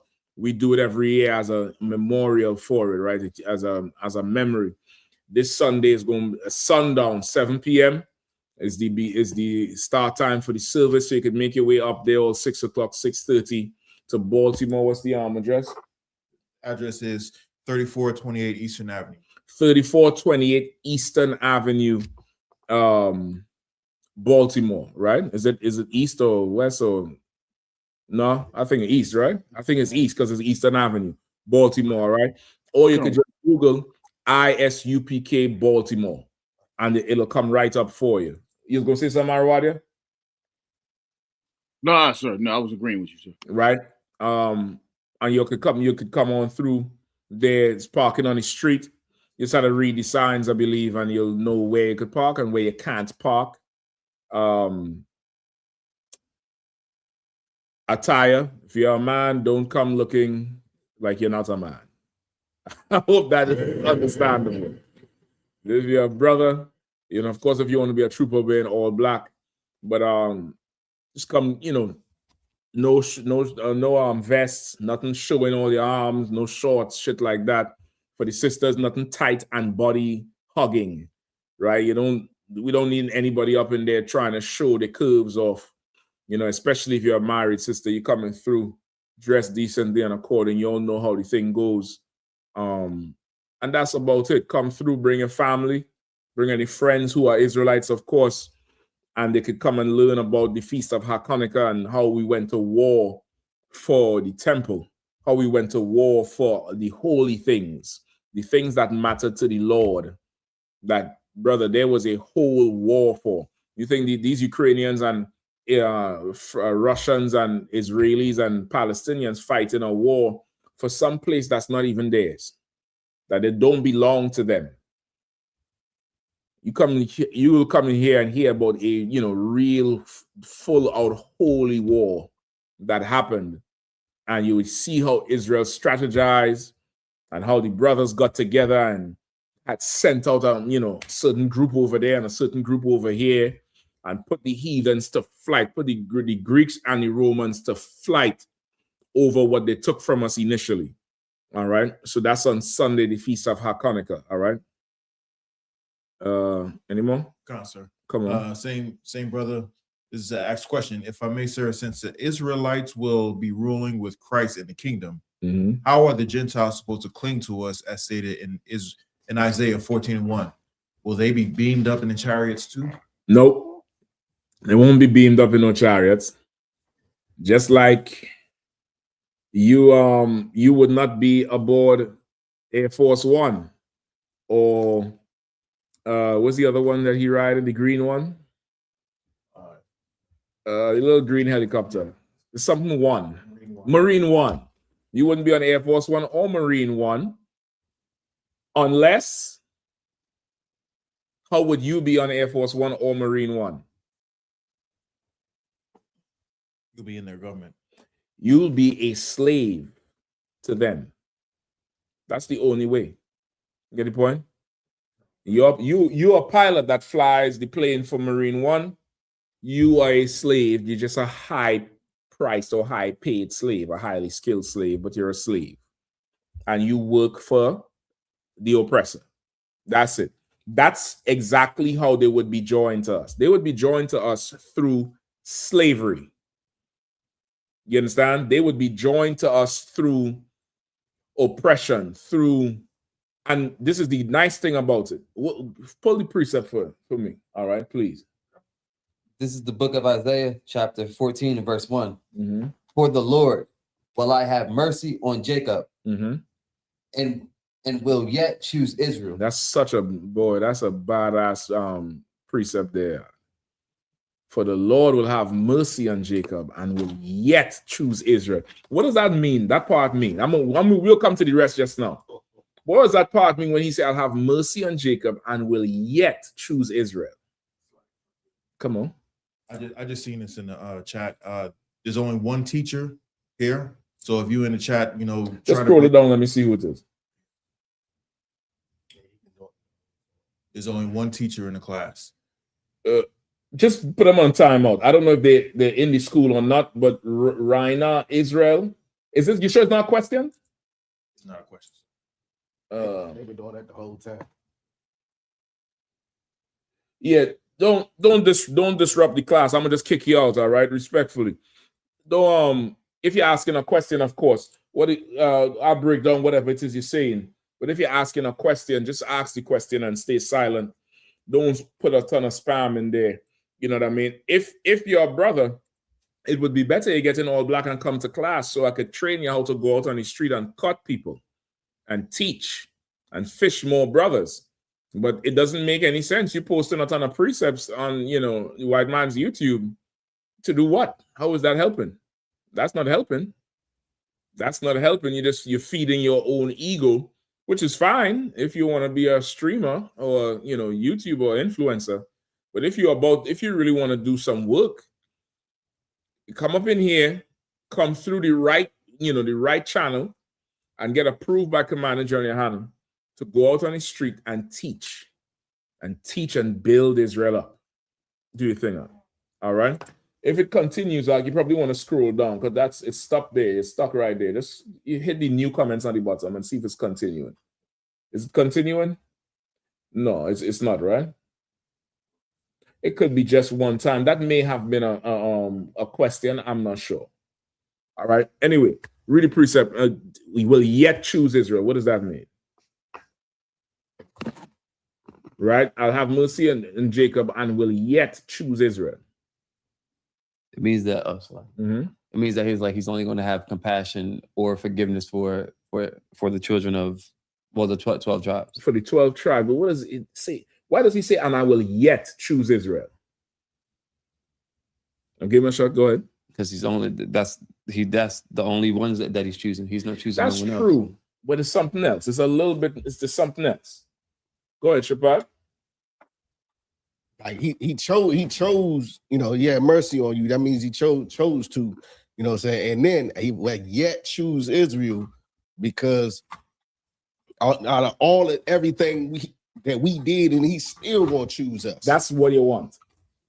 When he say, I will yet choose Israel, he'll say, and I will still choose Israel. Because why? Nobody would choose Israel. Not even Israel. Not even Israel. To what Arawadia? Because for a second there, I thought I was talking to myself. So like you should see the faces in the class. Even Israel wouldn't choose Israel. We wouldn't choose ourselves. The Lord said, I will have mercy on Jacob and will still choose Israel. No matter what you say about blacks, Latinos, and Native Indians, no matter what you say about Benjamites and Haitians and Manassites and Venezuelans and whoever, no matter what you say about these 12 tribes, the Lord say, I'm still going to choose them niggas. I'm still rocking with them Latinos. I'm still rocking with the Redskins, the SPIC, the wetbacks, whatever you want to call them, the immigrants, this, that, the other. The Lord said, I will still choose Israel. And that's very heavy because the white man spends billions of dollars to destroy our reputation, especially the tribe of Judah, especially brothers from the tribe of Judah. There's no greater campaign that destroy your reputation than Hollywood. Hollywood is destroying your reputation every single day. Every day.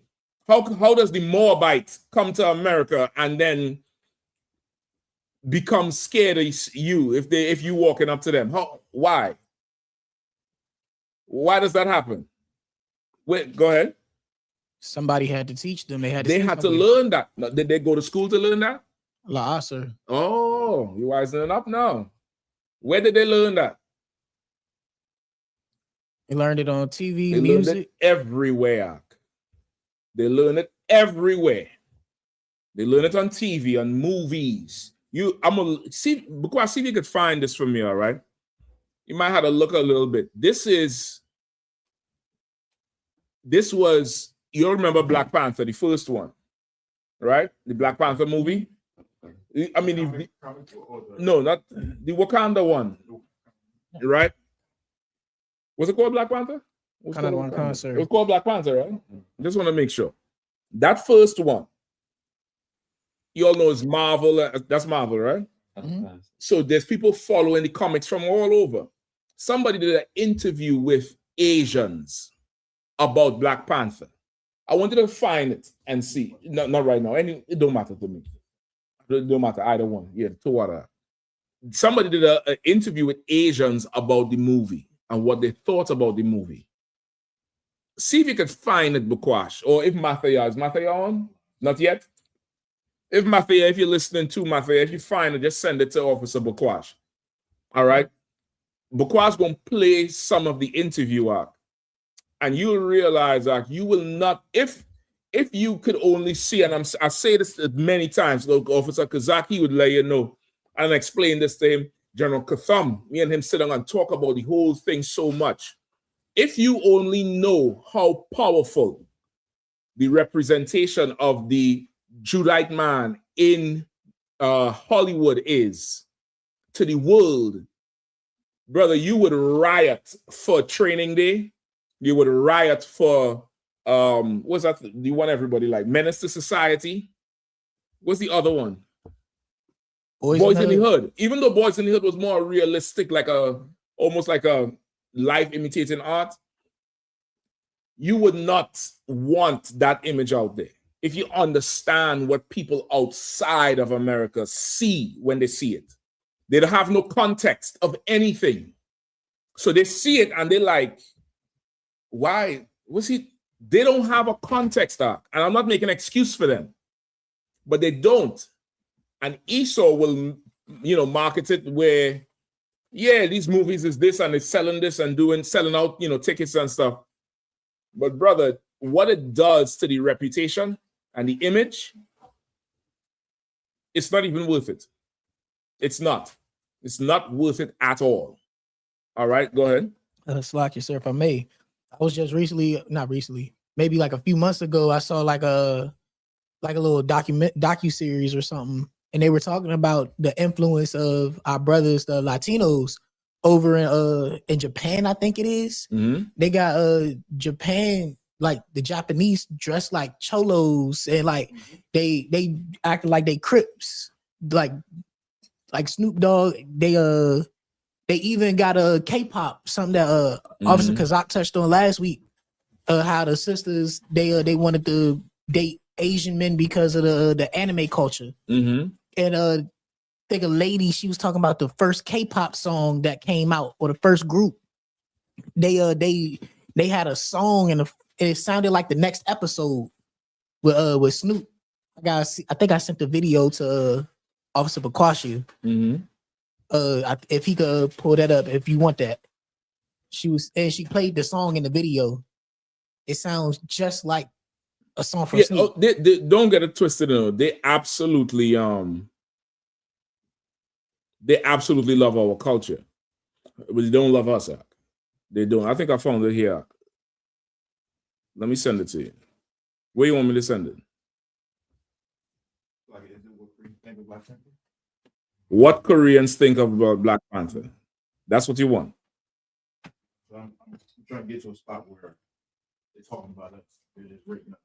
Shit, just start to pull it up. I'll tell you where, because I remember the shit up. I remember the whole thing. All right. That's why the Lord say He will yet choose Israel. Keep reading.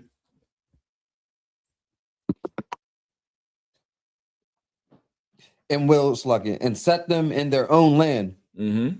And the strangers, and will set us in our own land. Right? Go ahead. And the strangers shall be joined with them. Mm-hmm. And they shall cleave to the house of Jacob. And they shall cleave. The strangers will be joined with them, and the strangers will cleave to the house of Jacob. Now, how many of y'all today would turn down a good government job in DC right now? You?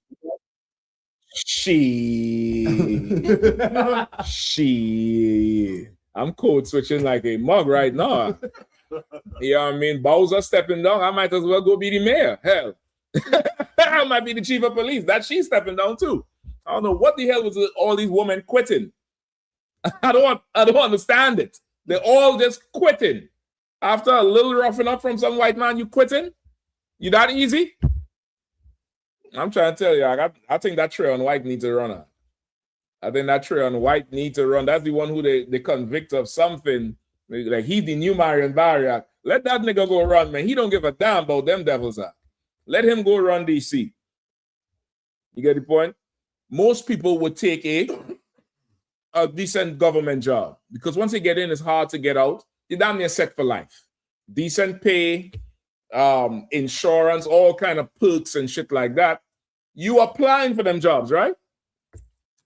You'll change your schedule for the job, right? You want the job. That's cleaving to the oppressor. You want the job. How will they be joined in the kingdom? They want to be in the kingdom. They want to just come sweep your floor. They want to just come work for you. They just want to come do this because you are in charge. The Lord chose you. You are the special people. You the holy people. In that day, it's going to be fully recognized. The whole world is going to know them niggas is who really run the earth. I'll humble down and go sweep a floor. I'll go mop a floor. I'll go shovel some of the, horse dung. I'll do whatever they say to do because I know they'll give me better than if I go work for my own people. Because ain't that what we say? I don't like to go. I don't want to. It's hard doing business with black people. I don't want to shop with black people. I don't want to do this. Go ahead, do your thing. No, I was going to add Go ahead. what you were saying. Meek Mill just said something about that too. About he doesn't want to go to other black artists for any type of help because they look at it as some hate type stuff. Said that he would rather go to the white man. He's cleaving. He's in the kingdom, and he is cleaving to who's in charge now. How would they do it? They're cleaving. Cleaving is to hold on to. To cleave to something is to hold on to it. They would be holding on to us.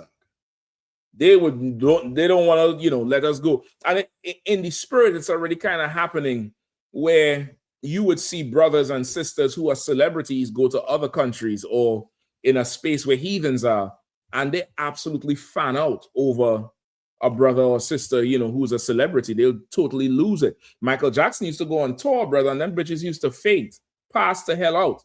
They say after the tour, the whole front row was smelling of piss, strong piss, because them broads was not going to the bathroom, leaving to go to the restroom when Michael was on stage. If they had a piss, they piss in right there. Some of them pass out and piss right there. But they say after the concert, that front row where they're just pushing up and Michael, and screaming, they say the piss smell was so strong. It's like, what the hell going on? Them broads ain't leaving. They're not leaving. And that's just one nigga. One that he walk out on stage and do this here. And the girls go mad. He stomp his feet. They go mad again. Get the point? Like, you do that on the block. I just think, what the fuck is wrong with you? But to a heathen, and that's why we had to be separate. To a heathen, the things we do is amazing, brother. The shit we do is amazing. Go watch old school basketball. I'm talking about pre-3-point line basketball, where the heathen walking around in circles doing this shit here. Where a crossover is like, what the fuck he just do? A crossover. What did he do? This needs to be studied. You have no idea how amazing we are. But to us, it's normal. Right. To them, they're tapes. Okay, which foot did he plant first? Which one did he take off with? That's how they study us. They study everything we do like a science, brother. Like an absolute science. I mean, down to your hands. They study you saying Bolt running. They say, okay, look at the angle of his elbow and his hands is like this. He didn't close his fist and there's nerves in his finger. They go down to a science when, nigga, I want to close my hands. It's not that, it's not like that for us. Go ahead. So like if I may, whenever ready, if Bob Shah, I got a precept also to show that they won't be in the chariots. Come on, let me hear. Khan's book of Revelation, chapter 18, verse 18. And cried when they saw the smoke of her burning, saying, what city is like unto this great city? And they cast dust on their heads and cried, weeping and wailing, saying, alas, alas, the great city wherein we're made rich, all that had ships in the sea by reason of her costliness. For in 1 hour is she made desolate. Right. Yeah, they're gonna be watching from far off. They're not gonna be on the chariots. That's too. I was still just going Jeremiah 16, but that could work too. Go ahead. God, sir, it was just one of my stories, sir. Go ahead, do your thing. I'll tell us where you were. Yeah, so yeah, I was in Japan, and in Tokyo, and I had an opportunity to see Mike before he went. And I was slaving that day, and it was this one Edomite that wasn't slaving, and I tried to get him to switch posts with me. Right. And this bastard just like, no, I'm not doing it. Like you, because he want to go. No, I only had that opportunity. Someone was giving me the ticket. Right. And I was like, hey, I got this, got his mic is here, and I was slaving, and no one wanted. Well, this dude was the only one that was off, and he wouldn't switch with me. Like, you, huh? Yeah, hell yeah. He's not gonna switch with you. Why? Yeah, he's a nigga. And also, I got that what the Koreans were saying, the Asians were saying. All right, you have it. Pull it up. All right. So this here is they in Korea, because of course they into the anime and all that type of shit, and they're asking, Black Panther was such a big, it had such a big effect on everybody. The self-esteem, most black and brown people had, increased self-esteem. The world was damn near, Black Panther was like the biggest movie in the world at this time. It was huge. Everybody was doing this shit here. Everybody, right? So they're asking these Asians, all right? Now play me some where they like it. You gotta put some volume on. You gotta put the volume up. Speaking in Korean. Sometimes. Unless you want to hear it, could you? I don't know. Let me hear it. Go ahead. Go ahead. Let's pull it back from before. We know where we at. What, 326? Go ahead. 320. No, that's where we are now. Let's go back some more and play. Come on, quickly. I want to get some who like it. Are they seeing it on the screen? Yeah. 이 점에 대해서는 어떻게 생각하세요? 주인공 엄청 잘생겼던데요? 주인공 완전 잘. Right? The main character was good looking. He's my type. She's her type because she's watching whatever on the internet. You get the point? Keep going. 어땠어요? 너무 좋았어요. 괜찮았어요. 주인공 완전 잘생겼고 주인공 여자친구 완전 예쁘고. 색다른 시도라고 생각을 해요. Like, the tone of skin and all that type of shit, because they really want to be you. Go ahead. 그래서 다양한 인종들이 이제 히어로 영화를 맡을 수 있는 계기가 되지 않을까 생각하고 있습니다. 여러 가지 화이트워싱에 대한 얘기가 많잖아요. 뭐 아카데미. The one before said it will set the stage for minorities in other movies. This one said there was a lot of whitewashing in the Academy Awards, for example. Go ahead. 시상식이나 그런 다양한 외국의 영화제에서요. 저는 당연히 이런 영화가 나와야 된다고 생각하고요. 더 많이 나와야 된다고 생각을 해요. 영화를 보기 전에 흑인에 대한 인식은 어땠나요? 솔직히 말해서 한국 사람으로서. 보통 go ahead. 그래요. 영화를 보기 전에 흑인. Can you tell me how you perceived black people before watching the movie? Go ahead. 흑인에 대한 인식은 어땠나요? 솔직히 말해서 한국 사람으로서. 보통 한국 사람이 흑인에 대한 인식은 Oh God damn it! You see Christmas coming. I have no idea. For that? I told you. Go ahead. Let's. You could No, you ain't got to refresh it up. What's up, guys? It's Monique from Asian Boss. And let play. You switch and let play and then skip it. All right. 괜찮아요. 뭐 아카데미 시상식이나 그런 다양한 외국의 영화제에서요. 저는 당연히 이런 영화가 나와야 된다고 생각하고요. 더 많이 나와야 된다고 생각을 해요. 영화를 보기 전에 흑인에 대한 인식은 어땠나요? 솔직히 말해서 한국 사람으로서. 보통 한국 사람 Before the average Korean's perception of black people was not very good. Why? He knows who Michael Jordan is. He got to know who Michael Jordan is. He got to know Magic Johnson. He should know who Carl Lewis is. He might not know, but shit, goddamn. Give me some other people who Will Smith, man. Goddamn. Men in Black. Who else? Flojo, sir. Flojo. Say again, Flojo. Flojo. God damn, with the one sleeve and shit. Right, Muhammad Ali. Say again? LeBron. Well, that's probably after. Well, no, that's around the same time. You must know who LeBron is. Usain Bolt. You get the point? Beyonce. You understand? Whitney Houston.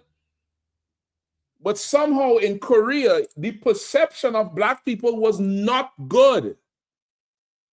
What changed the perception? Let's see what he's saying. Because he said it's a good movie. So you ask him, before the movie, what was the average Korean's perception of black people? It was not good. It was not good. Keep playing. 흑인에 대한 인식은 옛날에는 역사책으로 예를 들면은 뭐 노예 제도라던가 그런 거에 대해서만 배웠기 때문에 사실 Because we learned from our history books that they were slaves. Go ahead. 인식이 그렇게 뭐랄까 우등하다거나 그렇게 생각하진 remember 않아요. he said the perception was not good. There's no sympathy for the slaves. If you learn, and they say pray for Ukraine. Why we don't have a perception that Ukrainians are no good? Because they teach us to have sympathy for them. They don't have no sympathy for us. None. They don't have none. He said, well, we learned they were slaves.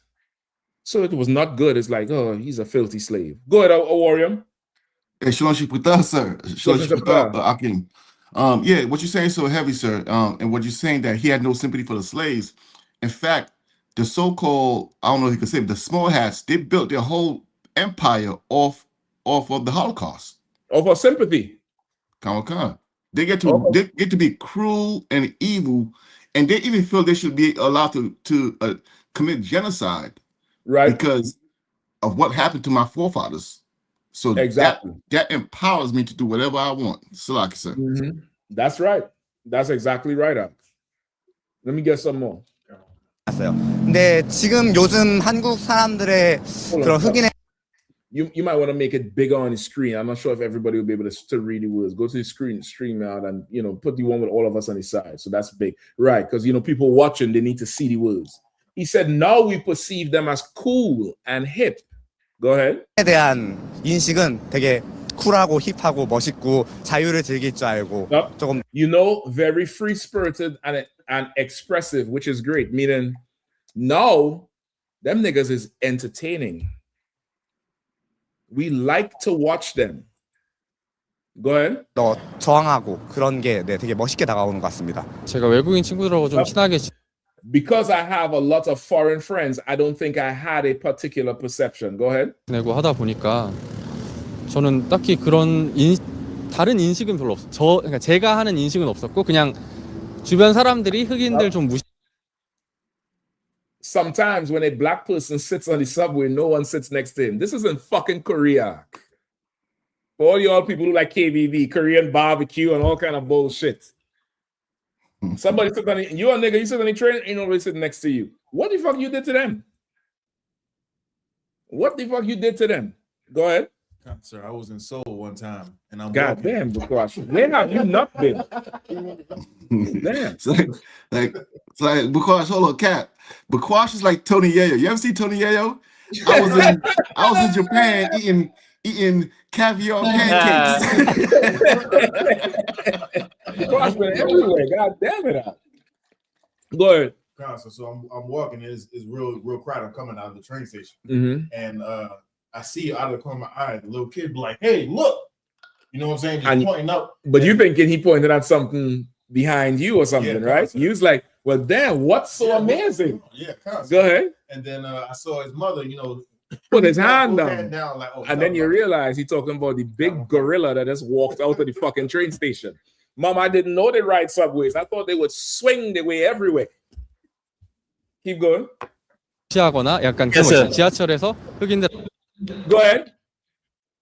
Yeah, the point before where again this Moabite make there again it draw to my attention as well too now that right. if he say that they know that we were slaves from their records, what this goes to show with all these Russian nations who know us as well, like the East Indians for example down here. They right. know who we are. So this and again, this is why again brothers and sisters should really see this and really pay attention, because they already know who we are, because their family will always teach them to stay away from black people, and their perception is like they're getting entertainment right now. Yes, yes. Yep, that's right. Like the only thing them niggas is good for is to sing and dance and throw a ball. Go ahead, Shapat. If I may let you know that we'll never have any help from anybody else, as to come to save us. And that's why in the what they call the UN, NATO, or whatever, we have no representation while they speaking of everybody else getting bombed. And because we're not other people. Yeah. We're not other people. We don't have identity. We don't have nothing. Yeah, I mean, let me get some more on this before I eat up the time, all right? 앉으면 그 옆에 비어 있고 이런 걸 보면서 왜 저러지 하는 생각은 했어요. 우리나라 같은 경우 사람들은 외국 He said before, when I see things like that, I always wonder what's wrong with us as Koreans, like why we don't, go be more friendly. He said for most Koreans, the main exposure they had to, the foreigners here is black people, because that's what the host is asking. The main exposure they had to black people was through movies. That's the only time they see it. Now, understand that. If the only time they see you is Players Club, what do they think about your woman? Now you see how they could beat your woman in the store, lock the door, and put her in a chokehold and treat her like shit. You understand? He taught them Korean talk to you a certain way. You're like, what the fuck? You already like, who the hell do you think he is? He's done watched movies out. He watched Boys in the Hood. When the black cop say, you think you tough, and put a gun up in his face and shit, he said, oh, they treat each other like that. God damn, I'm having no respect for them. They're learning to hate you through Hollywood. I'm going to be an actor. I'm going to act the best role. Go ahead. Like the way you were saying, they see menace to society and think we're all old dog killing Koreans, right? And no, they wouldn't show when the Korean killing us. With like what's that? With Latasha Hollins. They wouldn't Latasha Hollins. They wouldn't show that part. But America has invested billions of dollars in assassinating your character before police just killing you. And I'm not saying they wasn't killing you before. There was. But they put money into it, so nobody cares. Nobody don't give a damn what the fuck happened to you. Nobody don't care. Don't. Hollywood is why. And make no mistake, if you're paying attention to the news, what is Trump doing this week? On topic. Y'all ain't gonna know it. Go ahead. Is he speaking on that Netflix merger? Break it down. Well, Netflix is trying to buy Warner Brothers, and Paramount put a bid in too. But Trump is saying that he's kind of saying like that might be a problem. No, Trump is saying that's a problem. That's the last I had heard. No, Trump is on the side of Paramount because go ahead. It's like I know his son-in-law is one of the investors of, I don't know if it's Paramount or Netflix, but his son-in-law Trump is pushing Paramount because he already pushed Paramount to have that merger with Sundance, which is another Sundance is the film company that made all the Mission Impossibles. They made a few other high action, high intensity movies like that. There's a whole merger with Paramount and Sundance and I think CBS, and now they're trying to get over there to take over the Netflix and who's the other one? It was Netflix and Paramount. No. Disney, Warner Brothers. They're trying to get the whole catalog to start to stream because, of course, Netflix, I want to get into it, is a huge money move. Right. Why does Trump want so much of this movie and to give certain movie houses such a platform? Because there's a lot of propaganda that comes out of Hollywood. It's entertaining, but brother, there's propaganda. Commander General Yahanna done broke down the Wicked for you. Right or wrong? Not this Monday, but last Monday. He done broke the whole Wicked down. What was the budget on Wicked? How much it cost to make that Wicked? And then there's Wicked 2. I forget what's the theme of Wicked 2. It's some more Wicked. I think it's Wicked for Good. What the fuck does that mean? God damn. What was the budget for Wicked Part 1?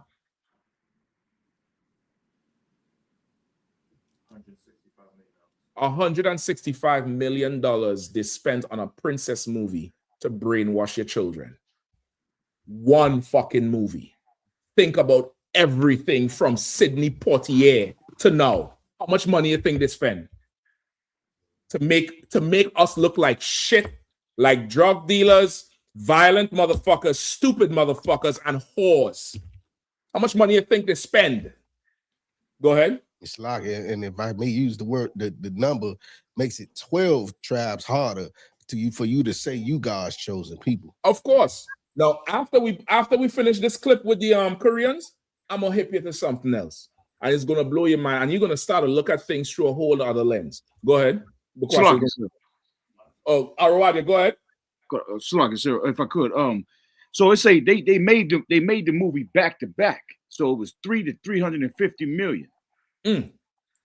Both parts. And that's for the movie. They got all kind of merchandise and shit coming out now. You understand? The brother, that's a budget they spend on how to manipulate your children on their self-image and the image of some little white girl. Like, I listen, confession good for the soul. I already tell my kid, you ain't watching that shit. I already knew the Hamite was a Hamite, right? I told them they ain't watching it. They said, why? I said, the girl already dark skinned. Why the fuck they make her green? That, why didn't the white girl be green? Why didn't make her green? That was my whole thing on it. But after Commander how to break the shit down, I'm gonna have to suck it up. I might fast forward all the singing, but I got to go watch that shit out. Go ahead. So like two things because you just said that, Bob Shaw. The green thing, because just like Star Wars, Star Wars they said was made for you to look at all these different aliens like you should look at different people equally. You know what I'm saying? But even if we had to look at everybody equally, how come everybody else look weird?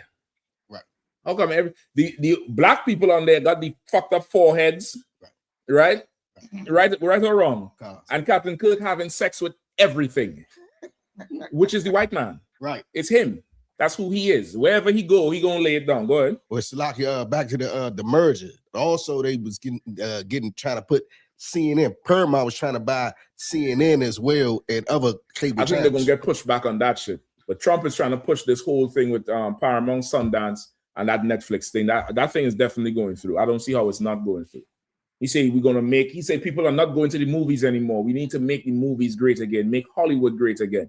They're sitting down listening and they're watching. Think about the last 10 years, how many of your TV shows and your movies where these Hamites from England is playing you.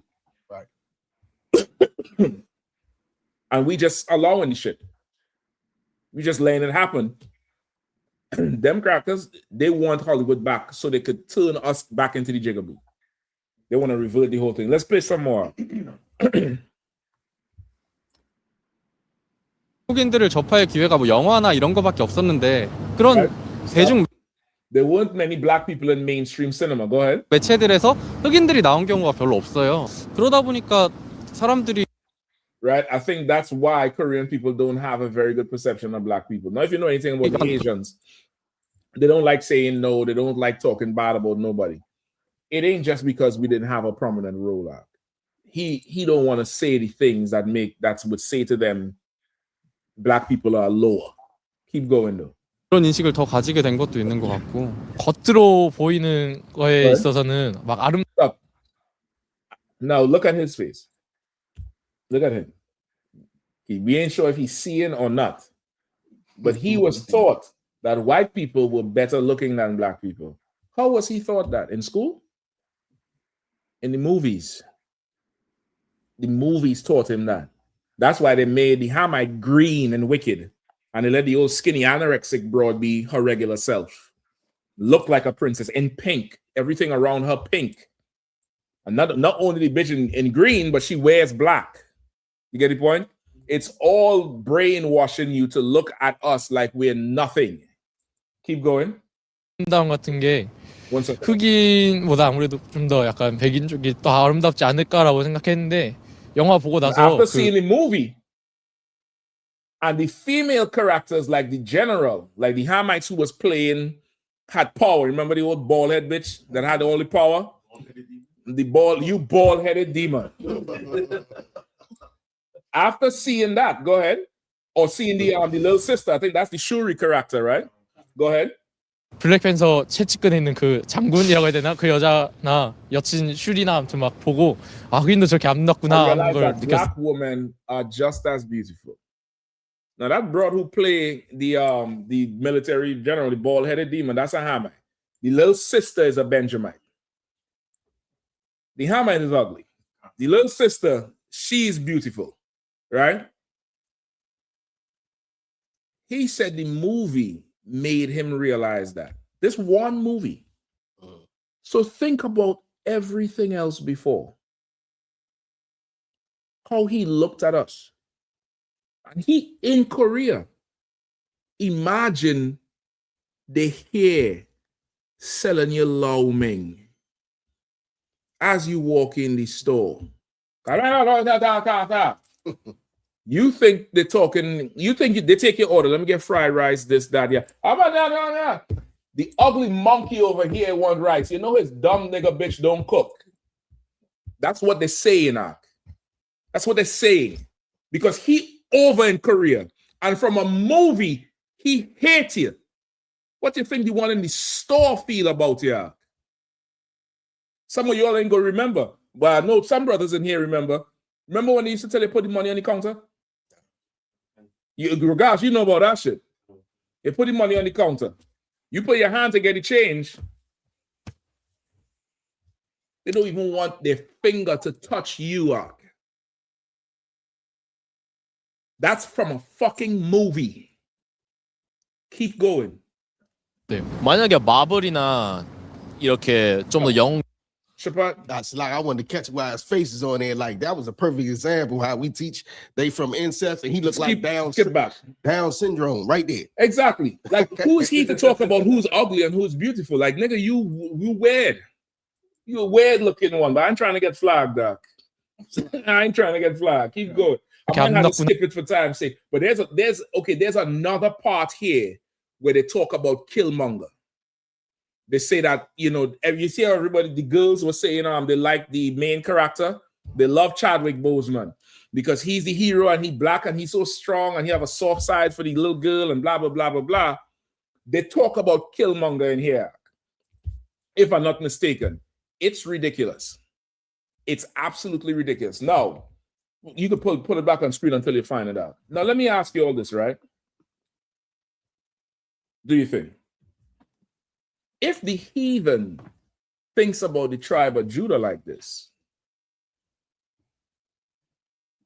what do you think Ephraim, Asher, Benjamin, Levi thinks about the tribe of Judah watching the movie from the outside, never having ever interacted with a Judite?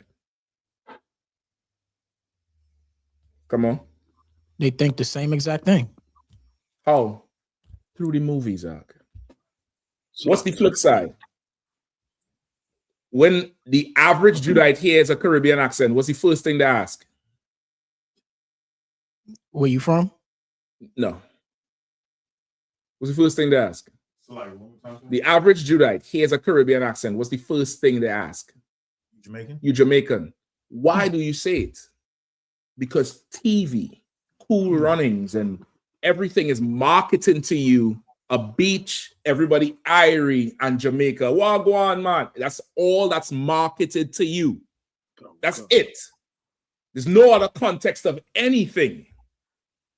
Brother, Hollywood is absolutely dangerous. And they do it on purpose with the tribe of Judah. Who knows why? Who knows why?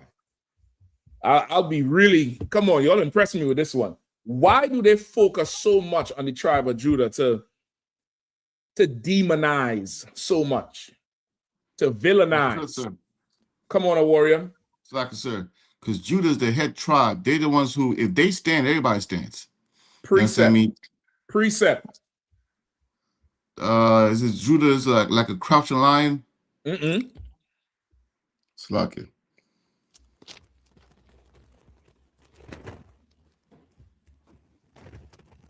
The scepter shall not depart from Judah.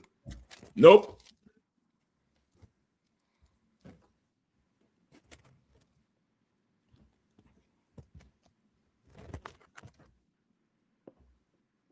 Who knows it? Go ahead, Shapat. Still a question about why do they focus on? Yep. About me. Mm-hmm. I'm just going off what the Bible says because the other tribes follow Judah. Precept, you man. You right there with it. Okay, You're paraphrasing. Concept. Come on. He's right though. Come on. I'm gonna get you off for time's sake. Genesis 49:8. Judah, thou art he whom thy brethren shall praise. That's in the Bible. And that's life. If you travel, you would see it. Everything Judah does, everybody else follows, including the rest of the 12 tribes. Everything. Fashion, music, slang, vernacular, everything. You get the point? Okay. Every heathen woman is trying to dress like an Israelite or like a Judite. You get the point? Every heathen one. You look at them. They come from Afghanistan and they got to get the hair and the wavy shit and they're trying to get hips and they're trying to get their lips bigger and they're trying to do this. They're trying to look like Sasha Fierce. They're trying to look like Rihanna. You understand? Ain't none of them coming over here trying to look like Celine Dion and her skinny ass. You understand what I'm saying? That bitch singing, you seeing all the vertebrae in her back. You seeing the discs in her back. Who the hell trying to look like that? They understand something about the tribe of Judah, and they are making sure to keep their foot on the tribe of Judah neck. They have to do it. Because without it, if Judah stands, everybody else will get courage to stand. Which is why I say y'all have to study. You don't understand the war that's against you. You have no idea.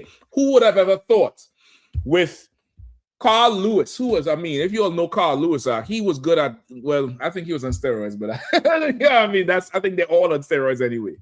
But he was an athlete that won everything. Everything he was doing, long jump hurdles, the javelin, the one where they stick the pole in the ground, and he was doing it all, and gold medals. Flojo, Muhammad Ali, Mike Tyson, the one who played with Bruce Lee in the movie, what's his name? The tall dude with the afro. No. Black Belt Jones. Black Jones, the one who they call him Williams in the show. Williams. Okay. After everything, Beyonce, music, hip hop, everything. Wu-Tang Clan. Come on, man. You have a group that made hip hop that took the world by storm and called themselves by your culture, and you still have a bad look on black people? Fuck is wrong with you? For what? Hollywood. You found any more? Last, sir. They're talking about them speaking Korean in the movie. Nothing with Killmonger. Okay, I'm gonna look for it. Maybe it's another one I saw. But I remember seeing one where they asked them and they said the Killmonger character, they didn't like him. He was so evil and he was so this and he was so that. Black people understood Killmonger. Because black people, and listen, they made Killmonger, I hate to go this over, I already broke this down in a class before, but they made Killmonger look like a YN. They made him look like Migos. He was dressed big baggy clothes. He had the Cartier frames. He had the gold teeth. He had dreads, but it's kind of curved to the side, kind of weird. He talked with a strong, aggressive West Coast accent. Because why you think they made him have that? Why he didn't have a New York accent or a Florida accent?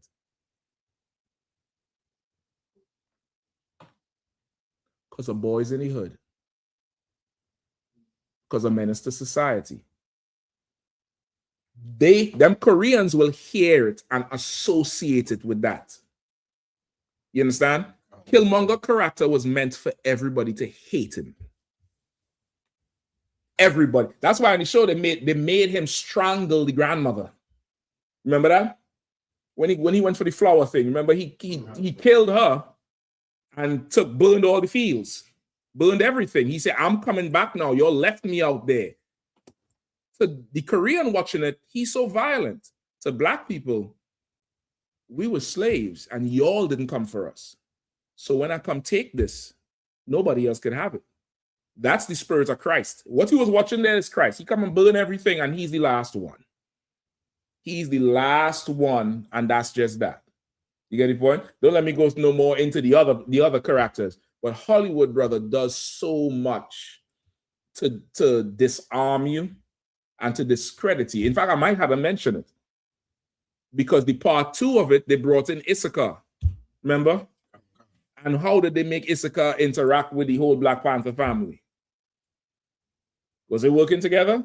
No. That was to further perpetuate the divide. And I think in the end, finally, something happened. I forget how the thing go. Even in the part 1, the monkey one who came down and says, "This your king?" You know, he's an actual Benjamite, the actor. He's an actual Benjamite. I found it very strange that they made him come up against him and then worked to help him back out. It's almost like they knew what the fuck they was doing. It's almost like they understood exactly what they were doing to assassinate your character. You get the point? Hollywood, they want everybody to hate you. They want everybody to hate the 12 tribes. They want everybody to hate the tribe of Judah, including the 12 tribes. Like what the fracture we have, even though we live so close together, is not, by coincidence. This is purely design. Purely design. Where we was at before we went off into this. Go ahead. We were on Isaiah 14 and 1. Come on, go ahead. For the Lord will have mercy on Jacob and will yet choose Israel. And will yet choose Israel. So despite all the money they're spending to tarnish our name, to make us look bad, to make us be horrible, to turn us against each other, the Lord's still going to choose us, Steven Spielberg. The Lord's still going to choose us. He's going to choose us still. It doesn't matter how good you make yourself look or how horrible you make us look.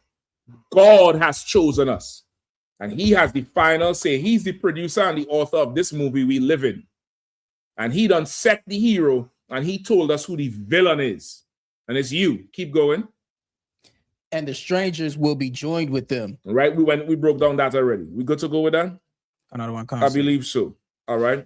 Where else? Where we got to go next? Bukash. In the meantime, you can line up Genesis. All right. Go ahead. Do your thing. So Rodney Thomas says, if the 12 tribes chart is true, can you show a single historical source before 1969 that lists those nations of the tribes of Israel? That lists the nations of the 12 tribes of Israel. Hold on, let me ponder for a second. Go ahead, Chapat. He asked that question yesterday. He was thoroughly answered. All right. Well, shit. He asked it yesterday. He was answered. Hell. Sir. He sounds like he kind of coming up against the truth a little bit. He is. Okay. I ain't even going into it because Zach done, helped you out the best way he could. Yeah, and I know Zach will help everybody out. He done helped you out the best way he fucking could. Because you for sure is one of them. All right. Let's go to the next one. No sweat. Let's get Genesis with, if you can't find none, let's get the other one. All right. The one-on-one. Go ahead. Shadow Archivist Purple says, why do you use a Jewish man's symbol? It's not written in the Bible. Toilet paper ain't written in the Bible either, nigga, but you're wiping your ass. Toilet paper is not written in the Bible. The scripture tell you carry a staff and have a spade at one end. I'm paraphrasing. So when you go to ease thyself, you could dig a pit and ease yourself. It ain't say shit about toilet paper. You're still wiping your ass. And you're lying. It is written. Give me the seal of Zion. Give me the seal of Zion in the Apocrypha.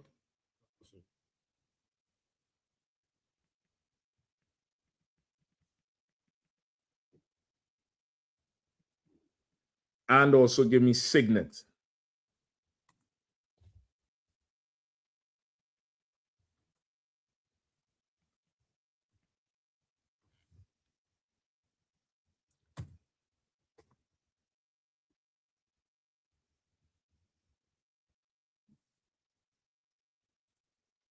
You have it?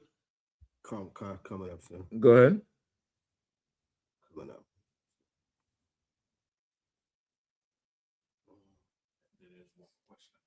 Let me hear it. Question from Brother Blacks. He says, one question, sir.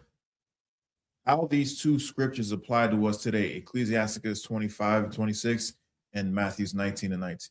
Matthews 19:9. Ecclesiasticus 25 and 26 sound like one of my favorite precepts. It sounds just like that. Find me the seal, is the holy seal or the seal of Zion. You have it? Go ahead, let me hear that first. Come, Second Esdras 10. Come, sir. Come on with. Book of Second Esdras, chapter 10, verse 22. Our psaltery is laid on the ground. Our song is put to silence. Our rejoicing is at an end. The light of our candlestick is put out.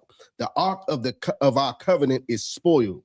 Our holy things are defiled. And the name that is called upon us is almost profane. Right. The name that is called among us is almost profane. What name is called amongst us? The Jews. Take that question down. Give me back the other one, the Jewish man symbol. I need that one. All right. Read that last part again now. Come, sir. Our holy things are defiled, and the name that is called upon us is almost profane. And the name that is called upon us is almost profane. Like that, the guy who's asking the question about the Jewish man symbol. It's profane. That's why you saying it's his symbol. This is not his symbol. This has nothing to do with him. This is something he stole. This is something he stole from us, like they stole everything from us. They stole our literal name, Mark. I don't know what else you want. And even here in the Apocrypha, these heathens did something to us where our name was so profane. How is that so heavy? Based on this class we just read tonight, we just go through tonight. How is this so heavy and pertinent? Just for time's sake, I'm going to give it to you anyway. We just talked about Hollywood spending money to destroy your reputation. When it says it profaned your name, your holy name, it ain't just talking about Israel or Jew or the tribe of Judah. Your name is also your reputation. It's also your rep. Like, I don't want to get a bad name. You throw in dirt on my name. Your name is also a reputation. So you mean to tell me in the Apocrypha, they was destroying our reputation too? We're the same people, man. We are the same people. Keep reading. Come. Our children are put to shame. Our children are put to shame. This is in the Apocrypha. This is in Second Esdras. Right? And today, are our children put to shame? They call us YNs. They say the young niggas. These devils, they have a new thing. Oh, he gonna chimp out. That's the first time I heard that was when Commander General Yahanna battled that sodomite. They say, oh, he's gonna chimp out. He chimping out. I'm like, boy, they come up with some creative shit. Some creative shit. He gonna chimp out. They shame our children. Keep going. Come. Our priests are burnt. Our priests are what? Burnt. Imagine that, brother. They set fire to you. They cancel you. You get burned. They take you. You teaching your people or you providing a service? Yeah, we're going to burn you. We're going to burn you. Go ahead. Our Levites are gone into captivity. They took our priests and put them into slavery. Slavery. Same thing today. You want to stop the revolution? You want to stop the I.S.U.P.K? Let's get everybody jobs out. I'm trying to tell you. Come with the good paying slavery is Esau. You stop a camp. I'm telling you straight up and down. You stop the whole camp. I'm saying it nice and loud so y'all could get $250,000 salaries and we still go to camp. And when you say what I thought you wouldn't go to camp, I'll be like, gotcha, bitch. You want to stop it, slavery. Go ahead. Come. Our virgins are defiled. Say it again. Our virgins are defiled. Our young women are defiled. Isn't that going on now? It was going on back then. Go ahead. And our wives ravished. The same thing is going on now. Is going on back then. Go ahead. Our righteous men carried away. Our little ones destroyed. Same thing. Come on. Our young men are brought in bondage, and our strong men are become weak. How is this? How is it? I mean, brother, this is thousands of years ago, and this thing is going on right now. Keep going. Kawakam. And which is greatest of all, the seal of Zion. The seal of Zion is this right here. This is David's signature. This is all in his archaeology. This is what he would put in the wax when he would seal the letters that he would send out from the kingdom of David. This is David's signature. It's the seal of Zion. Like America got a seal with the eagle and it holding the arrows, and you're familiar with America's seal, right? Every country got a seal. Our seal is this. This is our government seal. This is what our government official document would have. Go ahead. Salaki, sir, if I may. Before I came into the school, I always thought that the seal was a pentagram and it had something to do with witchcraft. Listen, I wish it did. I wish it did. So we could just all stop, wearing this satanic symbol and just go into witchcraft and be rich. It would make more sense, right? It wouldn't make more sense if this whole thing was just nonsense. And all we had to do, instead of just wearing it for fashion, actually put some candles down and we could get $5 million tomorrow. Wouldn't that make more sense to do? Right. If it was real. If this is really witchcraft and it's Satan's symbol and all that type of shit, how the fuck it ain't working for them niggas who doing it? What, they lighting the wrong candle? The greatest of all, the greatest tragedy of all, go ahead. The seal of Zion have now lost her honor. The seal of Zion has lost her honor. And that's why you think it's the Jewish man symbol. Because everybody think that small hat, the moil who would suck the baby's penis after circumcision, Epstein, everybody think that symbol belongs to him. Netanyahu bombing everything, west of Jerusalem. Everybody think that belongs to him, and it doesn't. Go ahead. Biggest pride parade in the world. Biggest pride parade in the world, Tel Aviv. Everybody thinks this seal belongs to him. It's lost its honor. We restore honor to the shield. We restore it. People see us and they're like, hold up, ain't that so-and-so? Yeah, but it's not that. And we break it all the way down. We restore honor to this thing. This is a holy thing, man.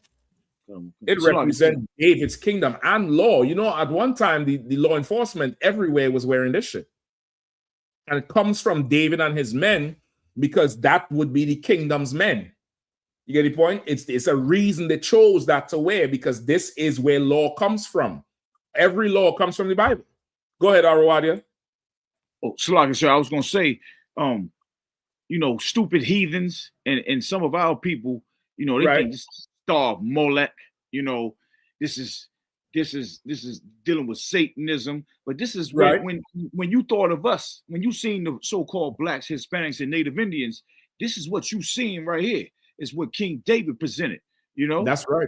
This is where this come from, and they can't defeat that. That's why you see, the U.S. Marshals rocking it. You see the Sheriff's Department rocking it. If you hated us so bad, why you got to do this? Just do your own thing. So long as make something else up. Make something else up. And brother, they done took our holy seal and gave it dishonor. Go ahead. It's like it's crazy how, he done took everything else. He done also taken our language and bastardized it and even changed the alphabet so that you don't even know a triangle is Da. You don't know it. You don't understand it. You don't even know. Big up General Kabbalah Mark, man. Give them a hand, brother. Y'all don't know. Years ago, DC camp used to be on Friday. And brother, we would leave camp and come back in, and General Q and Captain Kahan would do the Hebrew class right here. And we come back in and breaking bread and niggas eating in silence because General Q breaking down the Hebrew online. General Q brought out a whole story how Harvard did a study on the ancient Hebrew and related it back to why the Greeks and the Romans called it barbaric language, because they said we spoke like sheep, ba, ba, ah, ba, ga, and that's why they call it barbarian. He also broke down how why Hebrew, the ancient Hebrew, for those of you brothers who had the test, why the ancient is so it seems so natural for us because they did a study that babies understand that Abagada language from in the womb, that song, that cadence, which is why baby language is what? Goo goo ga ga ga. They did a whole Harvard study on this shit. Only Negroes think what we doing is, you know, unfounded and we made this shit up. Why do white man studying it if we made it up? You explain that shit to me. Well, you get the point? Let me keep reading now. Read the last part. For she is delivered into the hands of them that hate us. Exactly. Now they have our symbol and they absolutely despise us. And they also run what? Hollywood. Somebody on point tonight because everybody else was looking like, what did they run? What did they run? They run Hollywood, nigga. They run Hollywood. Every movie you see, they run it. Anything coming out of the, you know, your TV, they somewhere involved, and it's always showing us in the most negative light. The absolute most negative ass light. And they will never show them that way. You understand? Go ahead.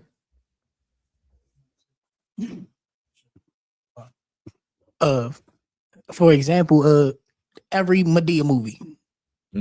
Every Medea movie paints black people, specifically the darker skins, as bad guys. The lighter you are, the closer to godliness you are. That is an old thing. The colorism thing is so old in Hollywood. And it plays not just in Hollywood, but in the music industry. It plays all the way through that. You look at Coming to America movie, right? The sister he wanted was the light-skinned one. And she was pleasant and homely and talk nice. And the darker skinned sister was loud and she was the money chaser. He's the prince. He's not the prince. Remember that shit? All that shit is on purpose, brother. It's absolutely on purpose to keep the infighting.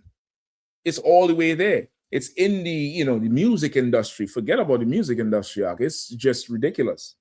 So they're the ones that hate us. This is not a Jewish man symbol or a star of Molech or none of that shit. This is David's signature because Christ sits on the throne of David. This is the symbol of your government. I'm assuming it's a brother. All right, we good to go? So like I say, if I may. Yeah, go ahead. Come on with it up. Yeah, like I said, just to touch a bit on the signet, right? Even out in Trinidad, as Officer Michael did a class with it. You understand? Where the East Indians, they're using it into their Diwali celebrations now. God, you understand? Damn, you right. So now, with us as a people looking in at the East Indians, right? It will be looked at as holy for them because they're using it on their celebrations with the same Diwali is the Festival of Lights, and it is something right for them. Right. But when we as a people wear it or use it, it becomes demonic. You understand? Right. So it went all back to what I was talking about with the propaganda, you know what I mean, being pushed on our people, and we don't understand this belongs to us. You understand? Exactly. So Exactly. I gave him a hand for that. I have a good point. I totally forgot about that part. If because you might could find that picture, I might could find it too, where they have the East Indians have a celebration called Diwali. It's called the Festival of Lights. I think it was about a month or two ago. And this was right around the time when Trump started pushing into the Caribbean, right? And you know, the head of Trinidad, she's an East Indian, she's a Hindu. She celebrates Diwali and all that type of shit. And the president, I believe, the president is a woman. I'm not sure if she's a heathen or not, but they always liked what they call dayas, which is these little clay things with oil and a wick, and they light it and it just lights up the place. Brother, and they took bamboo and made a shield of David in the middle of the damn Hindu festival and covered it with dayas and lit it up. And it was like, why are they making this shield? Because the Jewish man done said what he said. And that was them, that was her saying, we'll side with you. And nobody say that was demonic, like what Masquerade bringing out. Nobody say that, you know, that they put Satan symbol on the president's lawn. Everybody accept it as part of their culture, but we wear it. And they say we evil and we satanic and we everything else. You understand? Like we're the only people who not allowed to change everybody else's mind. everybody could do that. Everybody else could do it. You get the point? Anybody else, they could, they're allowed to mess up or be criminals or whatever, and they have a chance to change who they are. We, not criminals. And we get the bad end of the stick every time. Them Somalians, they're going to forgive them and all. And they're going to make a public apology. They're going to treat them like, it was just a big misunderstanding. If that was us, brother, it would be, they would be calling for our heads. They would be. You understand? If you ain't finding it, Bakwash, don't even worry about it, all right? I could try to find it on my crack. If you find it, you could put the link or send me the link or send it to Bakwash in the chat where he sent the link to you all. All right? I do believe we found it before, or just tell him what to look up. What was the last question? The last question is from Brother Blacks. It says, one question, sir. How these two scriptures apply to us today? Ecclesiasticus 25 and 26, and then Matthew 19 and 9. All right, Matthew 19 and 9, Ecclesiasticus 25 and 26. Let's get it, all right? Ecclesiasticus 25 and 26. What is this, Matthew what? 19 and 9. 19 and 9. All right, let's see if we could get it real quick. I hope I don't have to do too much here because we're right up on the time. I want to end it soon. Ecclesiasticus 25 and 26. If she go not as thou wouldest have her, cut her off from thy flesh and give her a bill of divorce and let her go. Okay. I see where you're going. Go ahead. Give me Matthew 9. What is it? 19 and 9? 19 and 9. Uh-huh. And this is Matthew. Okay. This is the book of Matthew, chapter 19, verse 9. And I say unto you, whosoever shall put away his wife, except it be for fornication, and shall marry another, committeth adultery. Right. And whoso marrieth her, which is put away, doth commit adultery. Right. I believe he just, his point here is the beginning part, that first part. Whoever puts her away, except for fornication, commit adultery. But then Ecclesiasticus is saying what? No, that's not it. That's not the one. But it's similar, but that's not the one. There's one, just look up, Google Trinidad. Google Diwali in Trinidad. The Jewish shield or something, and you'll find it. All right. So he's asking, how does it reconcile? Because it sounds like it's saying two different things. This is a very good question. All right. Now, for you to understand, this is right there in Matthew 19. Skip up to start at verse 5. Whoever was reading. Verse 5. Uh-huh. And said for this cause shall a man leave father and mother, and shall cleave to his wife. And they twain shall be one flesh. And they twain shall be one flesh. Twain mean two, right? Like twine, like you intertwine something. The two of them that's tied, they're gonna be one flesh, right? So this is what? Marriage. One flesh is sex. Sex is marriage. That's how two flesh could become one. That's the only way you could join together with a woman. All right. The only other way your flesh could be tied is how? Through blood. Through blood, meaning your children. You get the point? Your children.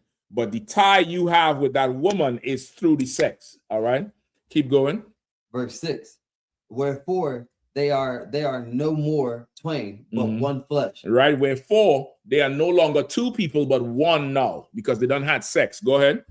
What therefore God hath joined together, let no man put asunder. Right. So he's saying what the Lord has joined together, what the Lord recognized as, okay, these people are married. Let no man separate. Let no man put asunder. Keep going. Verse 7. They say unto him. Now they're coming to the Sadducees and Pharisees is questioning him. Keep going.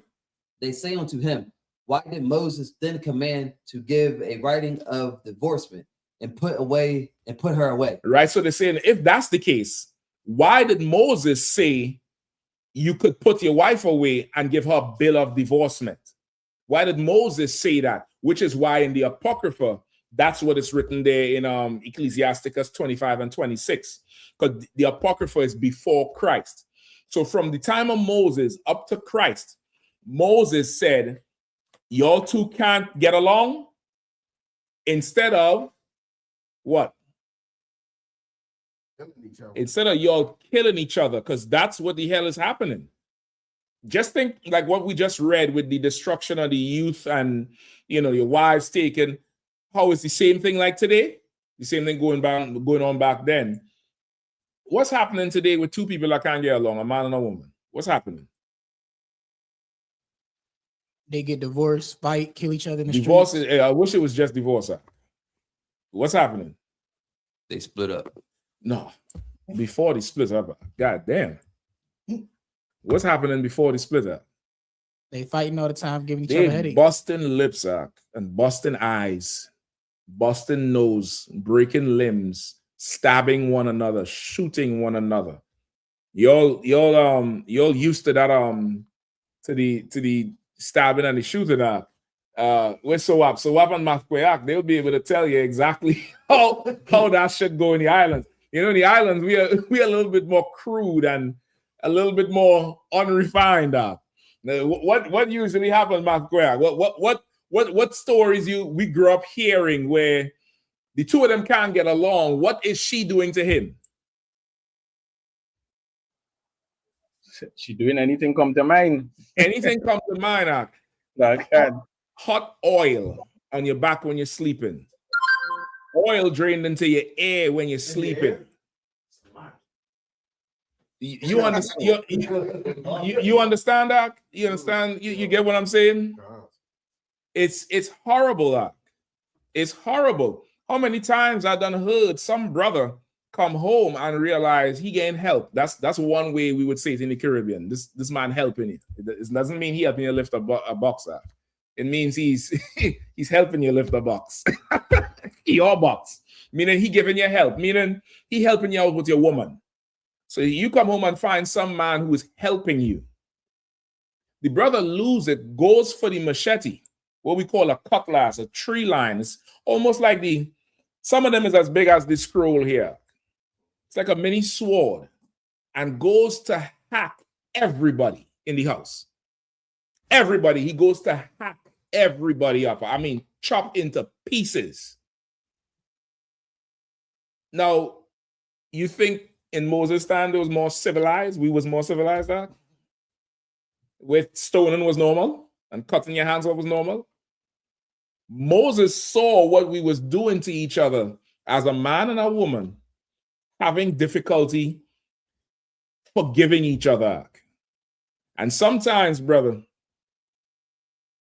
if you are young in the truth or you have things that you have not dealt with, it's hard to forgive somebody. It's very difficult, which is why the Israelite School of UPK has counsel. It's very hard. So that's why, before you raise your hand, let me finish this point. That's why, read verse 8 again. Verse 8. He saith unto them, Moses, because of the hardness of your heart. Because of what? The hardness of your heart. Because of what? The hardness of your heart. Pouring hot oil down your ears. Because of what? The hardness of your heart. Pouring hot oil on your back. The hardness of your heart. So I think Judas would what? Grits in your face or something like that? Throwing hot grits on you. Because of what? The hardness of your heart. Stabbing you. Because of what? The hardness of your heart. Chopping them up into pieces. Because of what? The hardness of your heart. Moses saw this. Vibes started to have a song where he said he has to have the girls love him so much. What they expect him to do, he had to take more women. He said one of his wife, she catch him with a woman one night. He tell her, he hug her up and he said, that's all right. He said the next night she catch him with somebody. He said she come back with a longer knife. You get the point? That's normal. That's a normal thing. She gets angry and she goes to key your car and stab out all your tires and write "you whole man bitch" on your car. She really wants to do that to you, but she can't get to you. So she gets to the car. You understand? She gets to the car. How many videos you see? The police come, separate the broad, and she get quiet and she get calm. And the minute they turn their back, she just lunge at you and assault you in front of the cops. How many videos like that you see? And then she gets into her handcuffs and goes wherever with them, and she's ready to wreck her whole life over the shit. There's a famous video. I'm going to look for it and post it back for you. 2 of them, where the brother, he's done with the broad. She's coming to, I guess, give him the child. She's using the child to see the brother. He don't want to see her. He just want the child to go. She don't want to give up the child. He jumps in the in his truck. It's like a big SUV. He jumps in the truck to leave. This brother runs and jumps on the boards, you know, the track boards that you step up to go in, holds onto the rail on the top of the car with the baby in the hand while he's driving the fuck off. You remember seeing that video? My energy bill dropped. There's another video of this broad. She's angry with this man and she's chasing him with her car on a city block and runs him over and breaks his legs. Moses, the hardness of your hearts, suffered to put you away. He suffered. What does that mean? He suffered to put you away. What does that mean? Come on, Shapat, for time's sake. Tolerated. He not tolerated. He suffered it, meaning, yeah, he tolerated, but it's like a painful tolerance. Why is that's it right there? That's the you see the little image? You might want to go back to it. Don't show it now. Let me finish up this. You'll show it after. But just find it. All right. Why is he suffering it? Why is it something he has to suffer? You could pause it right there. Why is it something he has to suffer? Go ahead. Quickly. It's something that he doesn't want to do. But why doesn't he want to do it? Because he knows what. Because it's against the law. Because that's not our law. But Moses, understanding that if he doesn't do this, we would just kill each other. We would just be a nation of traumatized children. And Moses, with the authority the Lord gave him, made an amendment. He said, listen, man, I'm gonna have to do this, Lord, because they don't understand forgiving. They don't understand. And remember, when Moses did this act, we was fresh out of fucking Egypt. It's like leaving America today, and in the multitude that walks out of Egypt is Beyonce, is Rihanna, is Muriel Bowser. You think, brother, they're willing to suffer in the woods and eat quail and manna and drink water from a rock that Moses hit? Imagine walking out now and the Lord put us somewhere that's warm and you got quail, you got manna. There's water flowing out of a big, huge stone. No river. Moses hit the damn thing, water flow out. You got a pillar of fire by night to light the way and keep you warm, and a cloud over your head at day to guide you. You done seen the empire fall. And in about, what, 10 days, it's going to be Christmas? What do you think Muriel Bowser and the chief of police and the lawyers and the doctors and the Christians is going to want to do while we in the wilderness? They're going to want to make a golden eagle. They're going to want to go right back to Egypt. They're going to want to go right back to Egypt, and they're going to say, we're going to have an old school DC Christmas. And some brother's going to say, to hell you not, and kick over the table. And she's going to want to stab him out. That's what Moses was dealing with. So Moses say, all right, fine, you're separate. Don't kill each other. Don't kill each other. And if you don't understand it, you're probably not a parent or have never had to raise children, nieces and nephews. Sometimes you're just trying to make sure they don't kill each other. And that's why Moses gave them a bill of divorce, for the hardness of your heart. If Moses did something wrong, just for time's sake, I want to ask the question, but if Moses did something wrong, surely Christ would have said it here. Right? He'd have said Moses should not have ever did this. But Moses said, for the hardness of your heart. Why did Moses have to make an amendment for us? Why did Moses have to give us a potty instead of a toilet, or a step stool instead of just go wash your face in the sink, or a bib? I'm saying these things to help you answer. Shalom. Come on, Arawadia. It's like we was that stiff-necked, like we are was now. children. We was a bunch of bratty, complaining ass children. Didn't care about shit, but what I want now. That's who we were.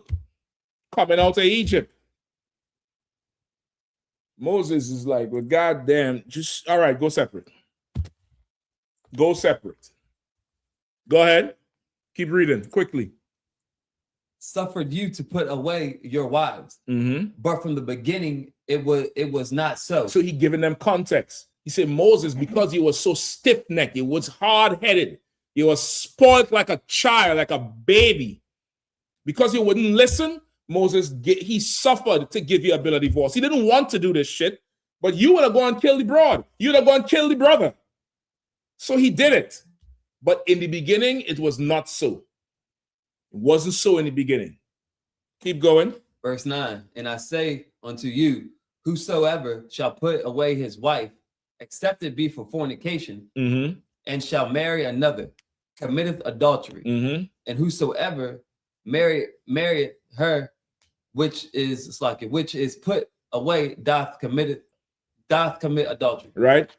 Whoever puts away his wife except for fornication, meaning unlawful sex, meaning she has had unlawful sex. Unlawful sex is her having sex with another man or woman. Right? Anything, anybody go inside of there but you are, she's unlawful sex. That's, outside of that, you can't put her away. You cannot put her away. If you put her away, you are an adulterer. Anybody who goes and marries her is an adulterer because you're taking another man's wife. If you're separated, be separated. The Bible says, give me that too. Separate for a time, quickly, for time's sake. I'm trying to keep the time out, but you're trying to drag me to 10. I don't know what it is, like. I was just closing out at 9:31. I was doing good time, Bakwash. Good time. It's like you going up to Passover or something, and you doing good time on the GPS. Like you beating the GPS. You know how that is, Bakwash. You running down the GPS, and some little child in the back saying, "Hey, I have to pee." Motherfucker. You pulling there to piss out. The piss stop take 30 minutes. You get back on the GPS. It say 2:45 arrival time. Now it's 6 o'clock. Y'all killing me out. Go ahead. Take your time, cat. Listen, I ain't got time to take. Time ain't mine to take at all. So like, you have it? Come on with it. It's 1 Corinthians chapter 7, verse 5. Come on. Defraud ye not one the other. No, give me the separation one. If they let them be separated for a time. This is I think it's somewhere right there. This is it, sir. You want me? Go ahead. Defraud ye not one the other, except it be with consent for a time, that ye may give yourselves to fasting and prayer. That's right. What verse you have again? This is 1 Corinthians chapter 7, verse 5, sir. All right. Go ahead. And come together again, that Satan tempt you not for you, for your incontinence. Incontinency. Incontinence is your inability to control your lust. He's saying separate for a time if you agree, and then be reconciled, lest Satan tempt you for your incontinence. Meaning because you're all separated and you're not having sex, you obviously gonna find some more bite. She look good, and she talks soft, and she don't yell, and she the opposite of the woman you're separated from. So Satan tempt you, and vice versa. You get the point? Give me verse 11.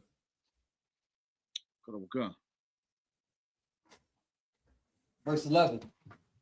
But if she depart, let her remain unmarried, or be reconciled to her husband, and let not the husband put away his wife. Right? If she departs, if it's her departing, the first one we're talking about is the brother putting her away. Sometimes she just departs her. That happens. That happened in the Bible. That brother who get chopped the fuck up. You remember that? the Ephraimite's rib who got raped in Judges. No, I'm not saying this, she deserved it. But remember, she left him and went to her father. You understand? And it said he found uncleanness in her. I think it said she played the whore on him. And he, like any brother who still was in love with the broad, wanted her back. He should have never gone.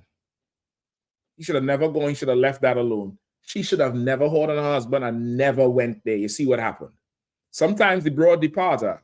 She ain't listening. She depart. Lot, is it Lot? Lot's wife departed. Quick. The angel said, leave and don't look back. Lot said, let's go. The daughter's gone. This bitch right there.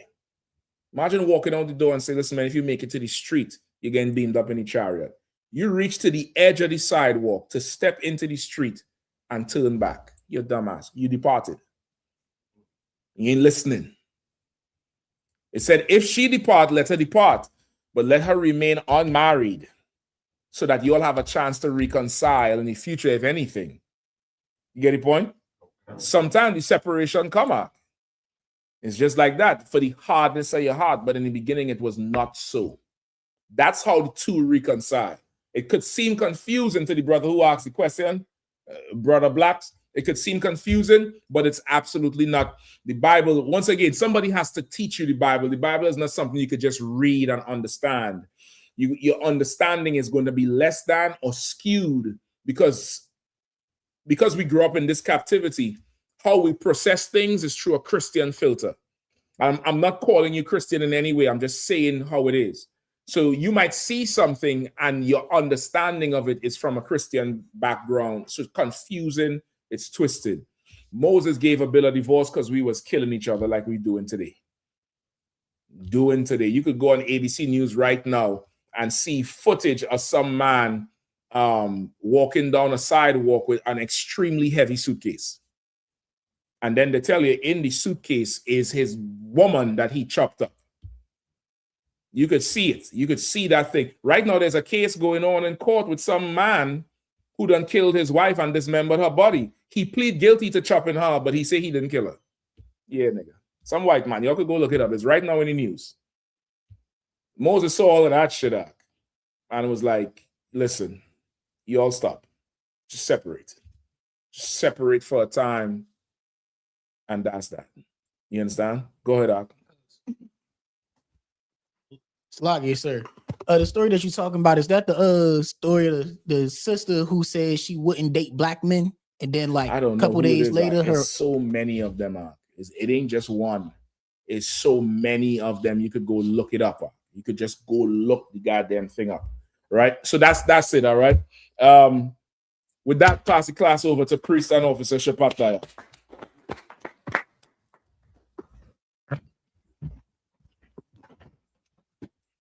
I.S.U.P.K security announcements. We the I.S.U.P.K out of 1 West 125th Street, Harlem, New York, under Commander General Yahanna. Rules for new brothers and sisters. When the new brother and sister come to the school, they're off limits for 6 months. It'll be saluted only. They're here to share themselves with the world. After 6 months, if a brother or sister has an interest in a particular person, he or she must get permission from the head to speak to a brother or sister. There's another 6 months in which the brother and sister will court each other. After this 6 month period, brother and sister will get permission from the head. It's lucky to marry.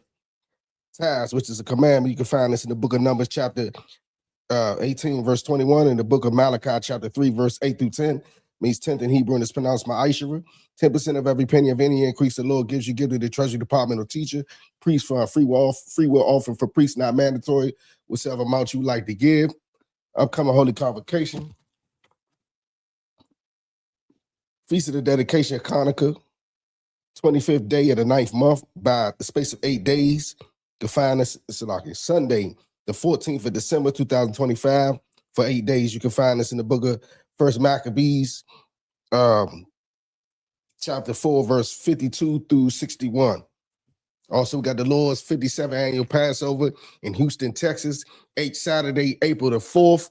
The whole week, you know what I'm saying, long event. It's a week-long event, starting with the kickoff, the slaughter of the lambs. It's gonna be all types of events. April the 1st to April the 5th. Make sure you get all your book all your hotels. soon as possible. You know, so make your travel arrangements. It's $200 for anybody that's 17 years of age or older. You know what I'm saying? All adults. Shalak, sir, anything else you want to add? Come. Remind Akim and check on social media, such as ISUPK.com, Facebook, Twitter, YouTube, and so on for I.S.U.P.K events and materials. If a brother wants to be a troop in the school, you should start wearing all black, which includes black boots, black shirts, black pants, black hairband, or scarf. And with that, I say Aimagin, which means to stand. We'll give a courtesy salute to the teacher. Minister, Mike Shabbat, Mike, Barak, God give him a top. Class dismissed. Shalom, Israel. It's that time again. The I.S.U.P.K. under Commanding General Yahanna presents the Lord's 57th Annual Passover. That's right, the Lord's 57th Annual Passover, April 4th, 2026 in Houston, Texas. All Black, Hispanics, and Native Americans are commanded to observe the Lord's Passover. This will be the biggest Passover to date. You do not want to miss this. Fresh lamb, fresh wine, and bitter herbs as commanded by the Most High. Only $200 per person ages 17 and up. The biggest event of the year. There is only one Passover, and it's under Commanding General Yahanna. See you there, Israel. Shalom. Nobody else there to compare to. Train for war, men of war, and warlike apparel. Prefer our leaders, can't get between us. Watch where you stepping.